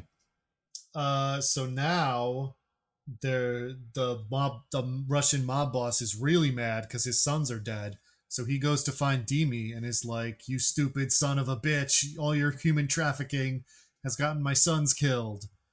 But luckily, Demi still has the picture of the driver's license because now they know that it's Jason Statham doing this, again for reasons that are not clear to me. I guess they have a picture in this one, and they have a picture of him at the other guy's house, right? Like the first house he went to where he drowned the guy in the pool. I think they have like surveillance camera footage of him. Yeah, you're right. Yeah. Also, we didn't really get at this, but the there's a big evil guy who's bald, and the Crow are hanging around. These are henchmen. These that's true. They're just there for some of it. Yeah, it's pretty good. The mob boss goes to the council of Russian mob bosses in Chicago and is like, "I got this guy I need to kill." And one of them's like, "Here, borrow my best guys." And it's what did you call them? Who in the Crow? I can't even, because as far as I could describe it, this guy is like the bad guy in like oh man, what does he remind me of? He reminds me of the bad guy in like the Legion show, where it's just a big evil thumb of a man. And that's kind of what this guy looks like here. And then, the other guy is the Crow. And he like has like, he's dressed like the Crow. He's just like a guy who watched the Crow in high school and got really into the Crow. Because he doesn't have the physique or anything of like a tough guy or anything. He just kind of looks like a gangly dude, but he's in a duster and his hair is down like that. And but yeah. But they get Demi. Pretty good. Wow. They don't get him. They're just like, he tells them like, "Oh, Jason Statham gave me this picture. We can find out who he is and who his family is and kill them." And so they go on the warpath. I forget who calls. Oh, right. The school calls Jason Statham and is like, right, Mary's grandpa never came to get her. So what's up? So he goes to get her and then is like, your grandpa's not answering the phone. And Mary's like, "Father, I find this turn of events quite troubling. Perhaps we should investigate." So he goes to the house. The house is on fire because Russian gangsters showed up to the grandpa's house and beat him up and set his house on fire. Yep. But Jason Statham runs in and saves him, and then like saves him by like bursting through the like back glass patio doors. Except by bursting through, I mean he lightly taps it with his shoulder, and it just explodes. He's strong. He's Jason Statham. There's every indication working man. that he could have just like pushed it a little and it would have opened. Yep. It's extremely unnecessary. But yeah, the grandpa is alive while firefighters and such are showing up, and the grandpa's like, "You're being violent. You being violent has caused this catastrophe upon our house." And like, he's got a point. That's true. Totally fair. Do you remember what the daughter says to calm the situation down. Yeah, insane thing she says to her caregiver, who she presumably cares at least somewhat about. There's no indication that they have a bad relationship. No, he gets those are weird little Q-Anon parties or whatever, so they're chill. The daughter says, "Grandfather, he could have left you in the fire." And I'm like, and the grandpa's like, "Fair point, granddaughter. He could have murdered me." I acknowledge that is the line. It's so weird. "I can acknowledge that you had a chance to murder me and did not take it, Jason Statham." Yeah. Oh man. Also, he tells the guy to go to the hospital. It'll be safe there. And then he's like, also, the cops can't even stop these guys. They're so fucked. Yeah, you get you at the hospital too. Then probably it's over. I think he was just trying to get rid of the grandpa. He was like, yeah, I think that's fair. Hospital safe. That's fine. Go to the police station. Tell them exactly who you are. Tell them it's a human trafficking thing. Say Demi sent you. Yeah, and when they're in the car later, Mary's like, "Father, did you send grandfather to his certain doom?" And Jason's like, "Oh, maybe, I don't know. Maybe. This pleases me, Father. I desired the blood of grandfather also." Yes. I preferred you to grandfather as my caretaker because you live in squalor and he lives in opulence. He has parties and you live in Crackden or something. That'd be really funny, though, if he took her home and he's like, "This is where we're living now." And she's like, "Oh, okay. Oh, no. I backed the wrong horse. Whoops. Yeah. I thought you were like a union construction worker. Don't you make a decent amount?" What's all this meth doing here? All right, he did get more meth from the meeting, and he flushed it all down the toilet this time. I guess flushed it down the toilet very haphazardly. Took the bag and just dumped it over the toilet. Many meths fell off the toilet and didn't go into it. And you don't see him scooping them up later. So I do think someone went into that bathroom and was like, "Holy shit, there's fucking meth everywhere." You wouldn't even believe it's meth because you'd be like, well, they wouldn't just leave it on the floor. They do it, you know? It's a goddamn party. Yeah. But he hates drugs so much he can't even contain himself. He's such a good guy. But Jason Statham takes his daughter to David Harbour's house and is like, "You gotta look after Mary while I finish things." So David Harbour's like, "Take some guns." And Jason Statham takes some guns. And the daughter is like, "Father, I wish to accompany you on this dangerous quest." And Jason Statham, in one of his first reasonable acts in the movie, is like, "No, what? No, absolutely not." By the way, I do have a tick. Some tic tacs for this insane fucking gun scene. So he goes to David Harbour and is like, "Hey, I need some guns." And David Harbour's like, "I'm going to show you some classic, good old American boy guns. Weapons sommelier for this evening." That line was in the trailers. But like, weapons sommelier, this isn't like Q showing James Bond, like, "I have a laser pointer that can fire a 10-mile laser." It's just like, these are some guns. They're guns from Nam, basically, but there's some beautiful guns. This is already have nicer guns. 47. Yeah, this is a really rare gun. You can't find these anywhere. And this is a gold-plated AK-47 I stole from Saddam Hussein's palace. Yeah. Every single gun he describes, I've heard of before and could probably point out. And I'm not a real big gun guy. I played some of the games where some of these are, but like AK-47, everybody M4 on Earth knows what that is, right? M4, yeah. Also very common, yeah. But I do want to say, after the Saddam Hussein line, Jason Statham should have said like, "Oh, right, back when we learned how to waterboard people." Yeah. Oh, man. What's the other one? It's M4. Is it only the two guns? I think. And then M14. He has the third one. Yeah. All right. But which is crazy, because later Jason Statham uses a whole fucking like little scope. Oh yeah. Like yeah. Yeah. Like the shit that he has in here, by the way, so much shit. He's got grenades. Yeah. He's got everything. He's still blind. Like, and not like maybe he'll be better soon. Like, eyes gone, I think, from like the explosion or whatever. So is he for this? Does he like collect these for fun to give them around?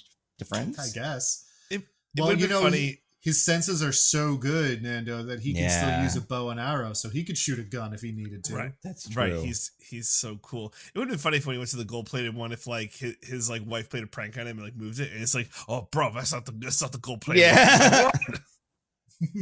I've been had. Also, at one point, I think Jason Statham's like, I think this is in this. He's like, I need guns with no serial numbers. He's like, Oh, the serial yeah. numbers are all gone. Who do you think this guy is? Like, have you never met before? You would know this about each other or something. You know all of this stuff, but maybe You would know every day all he comes about the in. illegal guns David Harbour has. Yeah. Because you know what? Because a guy like that would want to show them to you every time. That's true. The first time you go to his house, he'd be like, "You want to see my super cool sommelier room?" And and even I would roll my eyes and go, "Yeah, I know, AK-47. There's a lot of those. I remember Lord of War. Yeah, hard to get rid of them. They don't jam. Cool." Well, hey, it's safe to roll your eyes because he can't see them because he can't That's tell true. the difference between night and day anymore. Oh. And listen, it's so funny. It's yeah, but he's doing his best, and I can't hate him in this part either. He's kind of fun, but it sucks. It's not good. Oh yeah, it's so bad. So Also, what does Jason Statham give her? Do you remember? he gives her the patch that's like half American flag, half British flag. Right. Yeah. Remember, we yeah. discussed earlier, he tore off Right. those other two and sewed them together. Mhm. We're back to this shit. So he goes off, and I forget how he learns where Demi is, but he finds Demi. I think he doesn't he go back to the. How does he find out? I genuinely Wow. don't remember. There was a bar involved? Was he being chased by the people? At one point, he had like a motorcycle chase that. Well, that was Landed him with somewhere. the sons. Yeah, maybe he tortures one of the sons before he kills him. I don't know. At one point, he steals a cell phone from somebody. I think maybe it's that. Oh, right, it's Johnny's cell phone. He like watches Yeah. a video Yeah, on it there or it something, is. which he Yep. has helpfully Mhm. labeled for himself, so we, the Yeah. audience, won't be confused. Yeah, that was It's good. good. You know, you never know. Forget it. They all look the same. Professional. So yeah, he finds Demi at like a club. He goes to Club. and like beats him up and kidnaps him, and is like, he shoots him in the hand. Tells his like woman that's with him to take all the money and run. Yeah, because he's yeah. such a good guy. Mm-hmm. And he's like, "You're gonna take me to where the woman is that you're trafficking." And Demi's like, "You would do all of this to save one woman?" And Jason Statham's like, "You got a daughter?" And Demi's like, "Well, I mean, I do understand the basic concept. I don't think I need to have a daughter to understand that a person is special Yeah. to you." Like, I feel like parents sometimes over-exaggerate that the parent-child bond is like completely unknowable to anyone else. Yeah. Like, yeah. How I have fucking dare you? I have Mhm. a parent. I understand how it is from that direction. I can extrapolate. I have people who I'm close to, who I care a lot about. Like, I get that it's, its own kind of thing, but I think I have an idea. Also, You're wrong. it's not like he's a good guy. Shoot Demi anyway, you know? Like, this is, he's putting himself out there a little bit by getting involved in all this, but I don't know. This all makes sense to me. Well, Jason Statham does point out, because Demi's like, "If I give you the address, you'll just shoot me." Jason Statham's like, yeah. "Unless you give me a fake address, and then we're both worse off."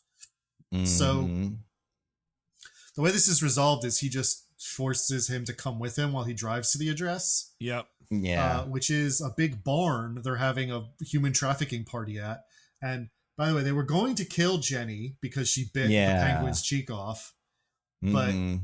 apparently, right before they were going to execute her, the penguin called and was like, "Actually, I want her, and make sure, keep her near me." Oh. Jack Nicholson? Yeah. Hello? Yeah. I guess I was doing more the Joker than the Penguin, huh?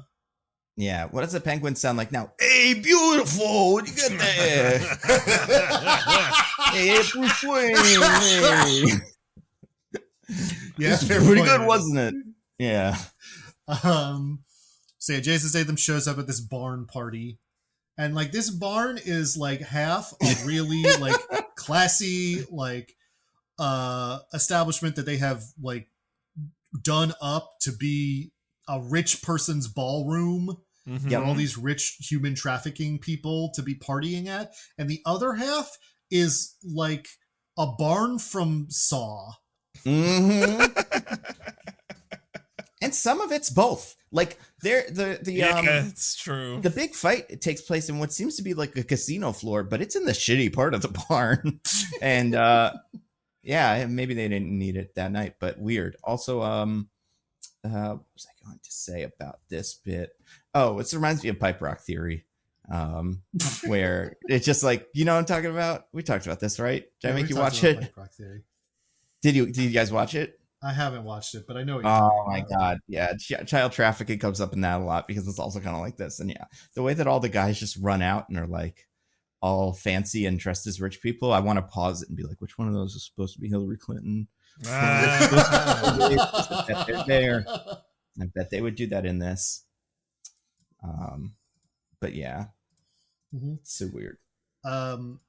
So Jason Statham, satisfied that this is correct, shoots Dimmy, which he like he was obviously going to do.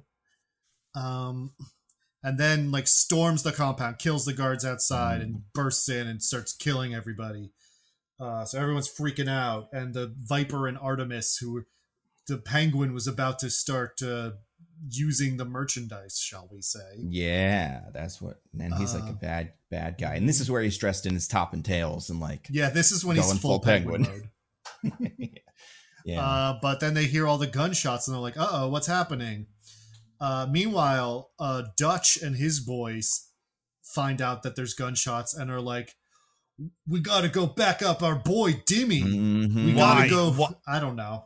Why do you have to go back him up? Come on. I would be like, well, guess we need a new supplier. Yeah, stay home. We should go to where. Let's go to Timmy's club and see if we can get any of his leftover cash or something. You know. And he knows by this point that Jason Statham's like a bad guy. Like, you probably know he's involved, and you know how tough a working man is. Like, he's a working man. Yeah. Come on now. Yeah, but they all show up, and Jason Statham kills all the guards here. But then those guys shows up, but then he kills them too, except for Dutch, who tick tack tick tack tick tack tick tack tick. Oh no! I've got sympathy for one devil specifically. Yeah. And do you guys remember the one trait that Dutch has that makes him worthy of sympathy? I don't remember. What was it? Well, guys, come on. He was a soldier. Oh, sure. Yeah. And that makes you a real person who is deserving of respect and sympathy. Yeah, that is noble. That was great of him. So, like, when he's killing Dutch, who, it must be emphasized, he is currently in a life and death battle with Jason Statham to protect the noble practice of human trafficking. Yeah. Yeah. It's not great. There is literally a penguin in another room who, if Jason Statham fails, will participate in trafficking a young kidnapped girl. Yep. And yet when Jason Statham is like beating him and like is about to kill him, they're like, "I'm sorry it had to come to this, brother." Like, it's okay. Just do it clean. It's like, "I'll remember your sacrifice forever." And then like closes his eyes when he's dying. And it's like, he was as committed to protecting human trafficking as anyone else in this room. He more so than some of the other people. Because, like, he came to the human trafficking thing. Yeah, you know? right. He didn't even have to be here. He was like, "I love human trafficking so much. As soon as I hear it's under threat, I am running there to protect it." Yep. Also, real quick, I have to point this out because I went back and watched it. I remember when I saw it the first time, I was confused by it. I'm confused by it again. But it is something that I don't think there's a better explanation for it than just it is what it is. Remember that scene in Bruce Almighty where Bruce, testing out his new god powers, wants to have a romantic night with Jennifer Aniston? Yeah. And one of the things he does is because he sees it in a movie. Whatchamacallit, the Christmas one that is actually very sad. He throws a lasso around the moon, and pulls it down. Did you guys notice the moon in these scenes? I did not know. It's enormous and 10 feet from the ground. So much so that like I kept Majora's thinking, Mask style. I was like, did they make that? Is that like part of the party? But I don't think it is. Shit. There's a shot where do you guys have the thing? Can you like scrub towards whatever specific point? Yeah. Oh, you know what? I can share stuff with you on this. I think I'm going to do it because it's so weird. All right. Happy new frontiers that we're opening. How do I do this? Not Chrome tab. I want window. Yeah. Okay. I'm going to share it. Okay. Do you guys see this? Okay. I do. Now, I'm going to have to scrub around because I don't remember. Yeah. Okay. There it was. Holy That's shit. the moon. You're right. That's huge. Oh my God. It's huge. And like it doesn't move. It's in the sky. So like they want us to see it. But also like the scene where the daughter breaks out because she has her little mini breakout. Like, what the fuck is this? Is this taking place on like not to get too specific, but the Dirty Rotten Scoundrel set from that time we did it in college where they got a big old moon and they were really excited about it? This is the scene where the daughter's running away, and you can also see it in this scene. This one's weirder. Also, the lighting in this scene is insane. Horrible. Because it's day for night or whatever, and like there's so much light on her, but because it's done, they did that shift, it looks it makes the whole thing look fake. But I want to find the scene where she runs in front of the moon because it's like a werewolf movie would do. I think it's right after this scene that I have going. Yeah. It's just this movie looks super weird. Yeah. Look at that moon. I think that's what that is. Insane moon, bro. But also look at all the shadows on her. What's she looking at? What is the light source? Bizarre. I did forget to mention this bit where the daughter successfully escapes from the human traffickers and like runs out, but then she finds some cops, but unfortunately it's the cops who are on the take. So they bring her to the party barn instead. The same cops we've already seen once. So there's just one car of cops driving around in a circle waiting for stuff to happen. That's right. Yep. That's right. Anyway, Jason Statham's killed all the guys, so he bursts into the room immediately kills the penguin. And then he has a fight with Viper. But guys, there's also Artemis, a female villain. Hell Jason Statham is an upstanding, proper gentleman who would never hit a lady. Never. How are we going to resolve this? Well. We have that thing where Black Widow fights the other one. They always love it. So it always makes it into these Marvel ones. You have a little girl on girl, as they would say in Hot Fuzz. God. Remember that bit? Yeah, where like she kills the girl and she's like, what's up for girl on girl? That movie's good. Oh yeah. Yeah. Great movie. That's such a good movie. But yeah, so she does fight. She basically chokes her out. She uses her thunder thighs to wrap her legs around Artemis's neck and choke her to death. Is that a move she learned from her grandfather? Was that one of them? At the end of it, paratroopers, man, they're crazy. You even hear like a crunch, like she did a neck snap. Mm-hmm. So, and well, and she is like hanging from the ceiling in the scene too. To be fair, like she doesn't get on her. She's like swinging around like a little. But she's punching bag. She's hanging, so she's only like barely off the ground. She did have to swing up to get her legs around her neck. I guess it's like a tick, tick, tick, tick, tick, nom nom. But like, she would have been so malnourished, right? Oh my God, feeding her well, right? There's like, I mean, we see that they feed her like some like disgusting looking sandwich, and like that's it. Yeah. How much time has passed though? Where does a she day? Have the strength and adrenaline. Maybe been but she's been kidnapped for at least the weekend. That's right. No, even if Jason Statham does this all in a day, that's still like 4 days she was kidnapped. Mm-hmm. Yeah. Oh my God, I know what the other henchman looks like. It's the Crow and Uncle Fester.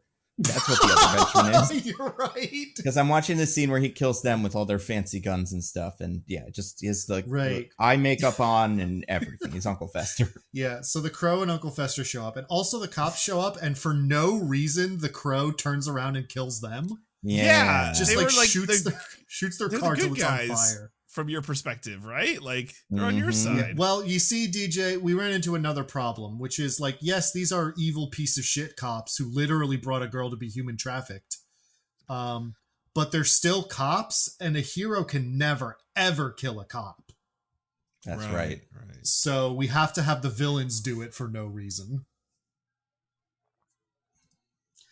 Also, I guess I didn't really need to say, like, piece of shit or aided human trafficking. I mean, all of that's...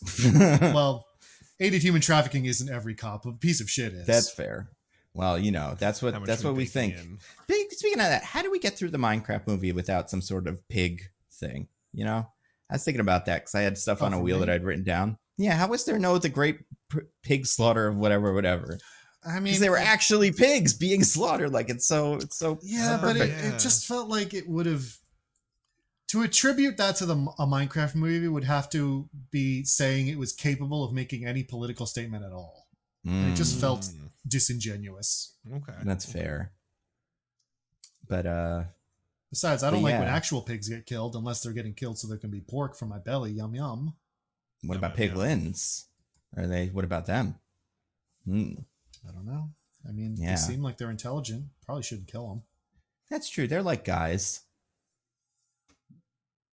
And at this point, is everybody dead? I can't remember if there's anybody else he has to kill. Well, Jason Statham comes in and uses his cool tablet and shit and a grenade to kill the crow and Uncle Fester, and now everyone's dead.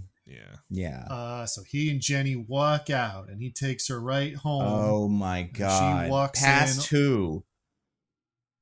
Past Diggins. The Russian mob boss whose sons got killed, who's just standing there with the cane that's a skull. I'm like, and he calls up the other Russian mobsters of Chicago and is like, "He killed my sons," and they're like, "He got what he wanted. Leave us alone now." And so Russian mobster just yells to the sky. Yeah. Maybe sequel?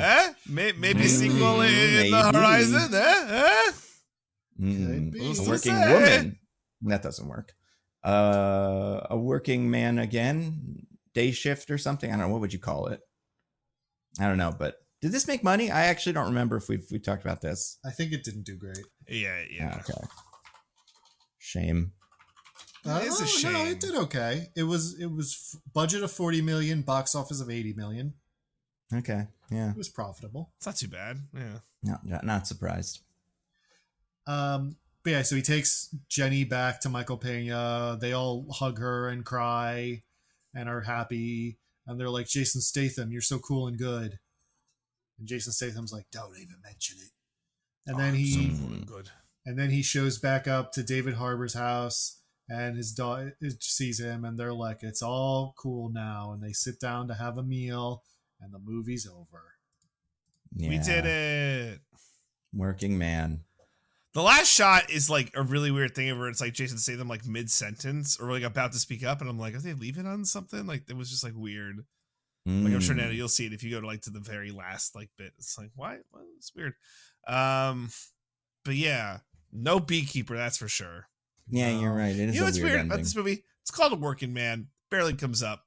He doesn't improvise. Yeah, there's the one scene on the construction site, and that's it. Yeah. It has as little him being a construction worker involved as The Union with Mark Wahlberg. A great movie beyond dispute. How dare you? Yeah, and like if this was a movie where like, and this has been done already a billion times, but like because The Punisher, first episode of the first season of the Punisher show also had him working construction and guys harassed, and then he had to come and beat the guys up using the construction equipment and his construction know-how. I even think he like drowns a guy in cement or something. But like if all of these scenes took place at like buildings or something and he used his working man, like know-how to kill guys, that's like kind of a way to do it. But it doesn't drop into that at all. And it stinks. The part's not good. But hey, at least it's QAnon content, right? Yeah. It's fun, isn't it? So I do have to make my argument for this being woke now, because I did promise it. Okay, so obviously we pointed out all the ways it's QAnon and right-wing and all of that. Yep. But, and hear me out, this is a movie in which the bad guys are a bunch of people, including law enforcement, who kidnap a Latino person off the street and force them to work in horrific conditions, separated from their family. That's right. And their home. So maybe it's actually woke, and it's about how doing that is evil. Yeah, I like that. I think that's a good point, especially because that's something that is, you know, politically divisive, and so it's like you have to have an opinion on it. And we know what this movie thinks about it. Yeah, if you ask Chuck Dixon, you say, like, according to your books, you think it's terrible when poor innocent Hispanic people get kidnapped off of the streets and like sent away from their families to labor in horrible conditions for the rest of their life. So I think we understand how you feel about the hot button issues of the day. Yep. I mean, listen, I don't know. I haven't heard from him recently. You know, dude, maybe we could though. Let's see. Does he tweet? Or X or Truth or whatever. I mean, he must, right? Right. Oh, of course he does. And it's just kind of promoting this. Yeah. Well, that's probably for the best. Yeah. Ugh. Yeah. Yeah, it's mostly that. Pretty good. But yeah, so I think it is woke. It's pretty good. I liked it. Also, like, right. Working man, he's probably, well, you think he'd be pro or anti-union? Probably pro, right? I mean, he's construction, right? That's a famously often unionized industry. Yeah. But they never say either way on this one. They never talk about the union. So they might be right. a non-union construction. Oh, for sure. I could see this being he's like so cozy with the rich bosses. That's true. I'm going to show you a tweet from Chuck Dixon in case anybody's like, has he reformed? Is he cool now? Yeah, you got to see this one. Oh, God. All right. Yep. Here I go. You want to describe it? This? I mean, you don't have to read it. You can see it. Oh, God. I'm probably not going to want it. He did not care for... All right, who wants to describe it? Who's describing it? I mean, I'll describe it. It speaks for itself, but basically... Well, we're audio medium. Yeah, this is something that he tweeted, how was this, like 3 weeks ago, I guess, the March 31st.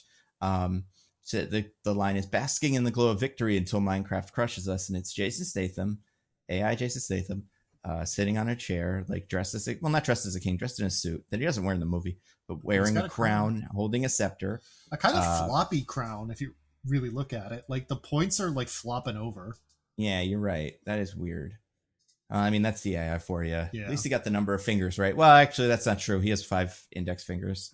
Or, I don't know what's going on that left hand. The right hand, I'd say, is close. I mean, it's still bad, but... Yeah, the hands don't look great. It's not necessarily a number of fingers problem, but they don't look right. Also, on closer inspection, this doesn't really look like Jason Statham either. It's something about the eyes. Like, he has a pretty specific look that this is not. I'm sure this is what they're going for, but it doesn't really look like him. And it kind of looks like underneath the crown he has hair. Yeah, or like something else even worse than hair. I don't know what it would be. So yeah, this is like kind of like, who does this even? I don't know. But then in front of him is a Rachel Zegler in an AI Snow White costume covered in dirt, crying at the foot of the Working Man King, in the middle of a big empty room, also filled with dirt. His dirt palace, I guess. But he's a working man. He is a working man, yeah. And that's they beat it in the box office. So I do like the pragmatic acceptance of the fact that Minecraft is going to blow him out of the water. Yeah, yeah, right. That's so funny, and that's really funny. I'm like looking at some of the tweets, the responses. I don't think Minecraft will do what they think it will. 10 years too late and overthought by the studio, you know? In a battle between Levon and Steve, I'm back in Levon. Well, you lost it all, my friend. You got cleaned out. Yep. And this is what they love it. And that's fucking weird as hell. These guys, man. What's with these AI guys? They're the worst. I don't know. But hey, we did it, guys. We talked did about it. a working man. I'm happy for us. So yeah, what do you think this is the worst movie we've done this year? No.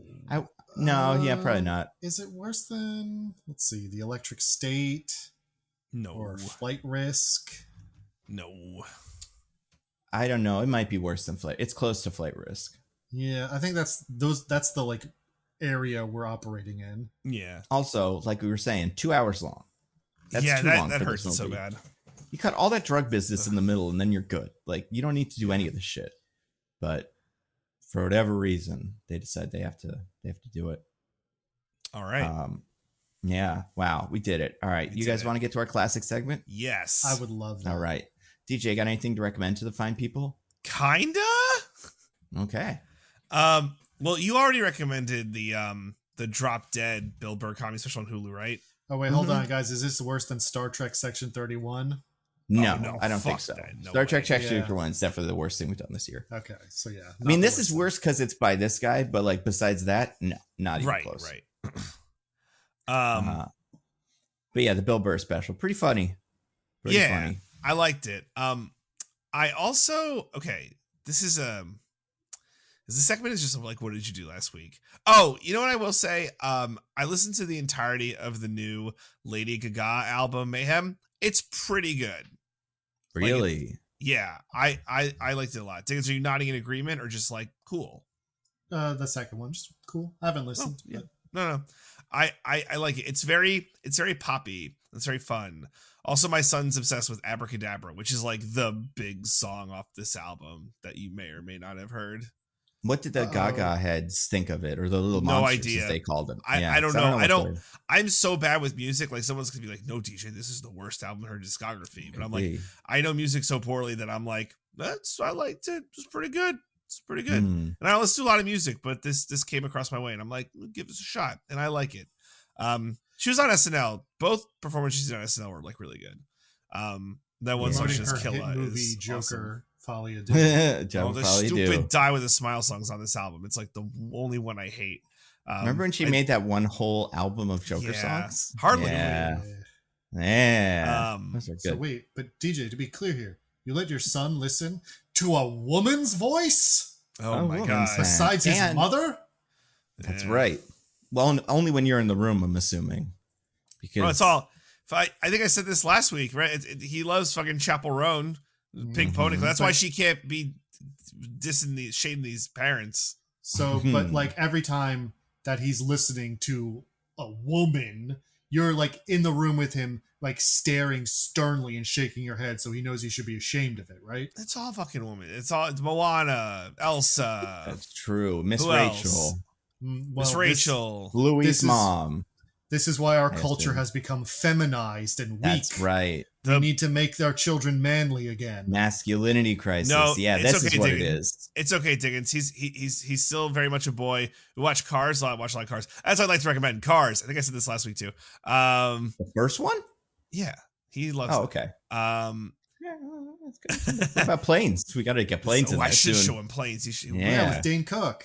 But he sees like the blue car, the body hunt car, and he's like, pretty blue car. And I'm like, yes, pretty blue car. Right. Because he knows. Right. But like pretty like a car, not pretty like a person. Right. You want to make that very clear. Yeah. Don't let him get confused. You don't want him growing up and going on podcasts in like 30 years and being like, my first crush, the car from Cars. Pretty blue car. You know? That was my awakening. Yeah. If in 10 years or like 15 years, he'll be going to one of those hear me out parties, and he'll be carrying a leg up the blue car from Cars. Yeah. I thought you were gonna say he's gonna go to one of those Titan parties or something where everybody just stands around cars in a very very provocative way. But listen, Cars is okay. Yeah, that Drop Dead special is pretty good. Lady Gaga album Mayhem is pretty good. Oh, I've been watching the season 5 of My Hero Academia because I want to catch up before the show ends in the fall. You guys remember My Hero Academia? Yeah, we did the movie. Yeah, I know, it's so great. There are other movies. We could do more. Just not just a movie. There's more. No, I like that. That's the only thing I've ever seen of it. I enjoyed it. I missed all the stuff before and since. It's a shame. It's really a shame I didn't have all this My Hero knowledge before we did that pod. It would have been really helpful. But it's fine. And then this is not a recommendation, but it's a fascinating piece of media or pop culture I have to bring up. You guys heard of Pop the Balloon Live? You talked about You it told last us week. about it last week. Yeah. I did. Oh God, time is okay. Well, all right. But how is it? Well, no, I have you said seen it? right. I said last week unwatchable, right? Dating show or something. You didn't say what it was, or you didn't say how it was. It sounded unwatchable when you described it, but we didn't get much more than that. It's unwatchable. It's terrible. I thought you were going to be like, bad. I said unwatchable last week, right? Well, more came out, and it turns out it's the best show ever made. More came out, still unwatchable. I gave it another shot. It's still fucking unwatchable. It's not good. It's very bad. I think I'm done. I'm gonna stop. I'm done. I saw one match was made, and I was happy for that couple. There's no way they lasted. Well, that's true. In the moment, a short king was able to win over a woman with confidence. So, I don't like that one bit. Ladies, how did confidence? Wait, how did he get confidence if he's a short king? Yeah, something. He was a confident short king. I don't know what to tell you. Did they fix this somehow with like lying? Was he like wearing script? platform boots for most of it, so he could sort of see what it's like to be tall, and that's what gave him Was confidence? his balloon filled with helium, and he was kind of using it to raise himself? Like, you know, if you looked at his feet, it was clear he was like 2 or 3 inches off the ground, but because of the balloon, you couldn't tell. The height differential was so clear. The woman was like, "Look, he's not normally my type, but his confidence went a long way." She said it, so that's good that. luck. You know, it's all. I'm sure they made it. But that's it. Check out those grab bag of things. Maybe I'll have a better one next week. Probably not. Diggins, what do you have to recommend to the fine folks? I just have one thing. I watched a movie this past week that I enjoyed. A little cult classic by the name of An American Werewolf in London. Oh, I've never seen that. It's fun. Yeah, so this is a John Landis movie. Everyone's favorite. Yeah, so unfortunately somebody did die making it. Did they really? No, not actually, but you know, Okay, John Landis did kill one. some people. Yeah. But no, this is his foray into kind of like more horror instead of just the straight comedies he made before this. Because it's very much the prototypical like Gremlins or Beetlejuice kind of like lots of practical effects, creature feature sort of thing from the 80s. Like this sort of inspired a lot of those and like kicked off that whole genre for a while. Because as a movie, you know, it's fine. It's pretty fun. It's just like a very like classic like werewolf story. 2 Americans hitchhiking in like northern England get attacked. One of them dies. The other one gets bit and, you know, eventually realizes he's a werewolf. People die and then he gets shot. Ugh. You know, classic werewolf story. Sorry, I just spoiled it, but really, I think you could have figured that out. But what makes it really cool is Rick Baker, who's like at this point like a legendary like practical effects man, worked on it, and so the werewolf puppet itself is a little cheesy, but a lot of the effects with the transformation and with like during the attacks, like the violence, and like you see he has like hallucinations of his friend who's like every time he has him, his body like more rotted and like dead. So all that stuff looks really cool. And there's a very famous sequence the first time he fully transforms into the werewolf that's like really long, and you see all these different like there's no like cutting away and you see the shadow or like he falls behind something and then emerges. You see like every aspect of it. It's all practical and it's all pretty convincing. Like it looks great. So like it's like a decent movie that's really elevated by like how amazing that effects work is. So I enjoyed it. It'll probably seem a little tame if you've seen a lot of those other like I said, like Gremlins 2, Beetlejuice, etc. movies already, but I think it's still fun and worth watching. What about you, Nando? Anything to rec? Sure. I watched mostly one thing this week, which is I watched almost all of the new Black Mirrors because Ooh. I am a mark for Did Black they figure Mirror. out if the phone is bad? Yeah, phone's bad. That I'd say is there's one episode that's very phone's bad. There's another episode. That one's games bad. Games are bad. Ooh, yeah, bad, That's a yeah. good one too.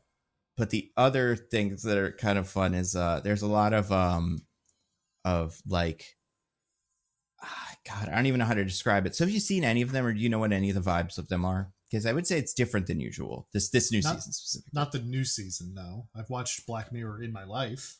Yeah, so like I would say they're traditionally, without and kind of spoiling just like the vibe, not as bummery as usual. There's still quite a few bummers, including the ones that seem like they're going to be bummers when they start. But like the first one is a very simple Black Mirror one where it's like, God, what is it? A woman gets a brain surgery or something, but she gets a chip put in her brain that can help her exist because her brain's bad. But you need a subscription for it, and what happens when they change the subscription price and stuff? It's like that. And it's another one of those ones where it's like, come on, Netflix, but also whatever. Because I think that one was fine. There's one that's about a girl who's getting like gaslit via the Mandela effect that I love. That's the second episode. I would say it's my favorite just because it's so weird. I don't think it comes together in a way that would be like, wow, amazing.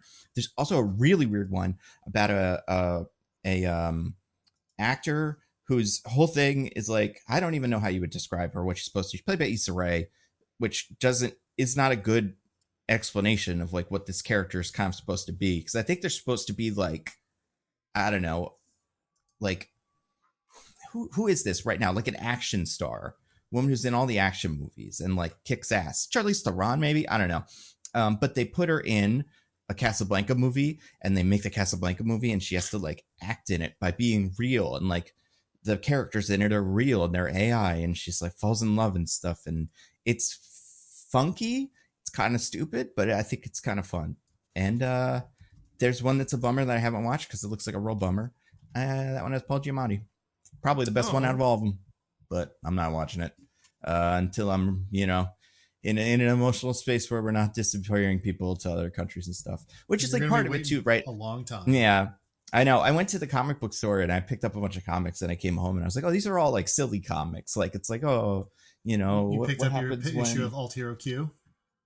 Oh no, that one's been sold out for years and years. But instead, I got like Concert of Champions, the one that's like, what if all the musical heroes in Marvel got together and formed a band and stuff? And I realized afterwards, I was like, what about all the other ones? I don't know.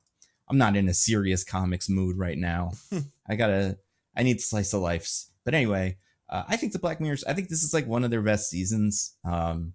Definitely not like the greatest season ever, because I do think like the first couple of them were really good, but I think consistency wise and just like creativity wise, I think this one comes together in a way that I know people have been very critical of previous seasons, and I usually enjoy them, but I think I see most people enjoying almost all of these. So if you've ever been like on Black Mirror and then you got off, this might be a good time to get back on. I would say if you want to watch one first, watch the second one first, and then go from there.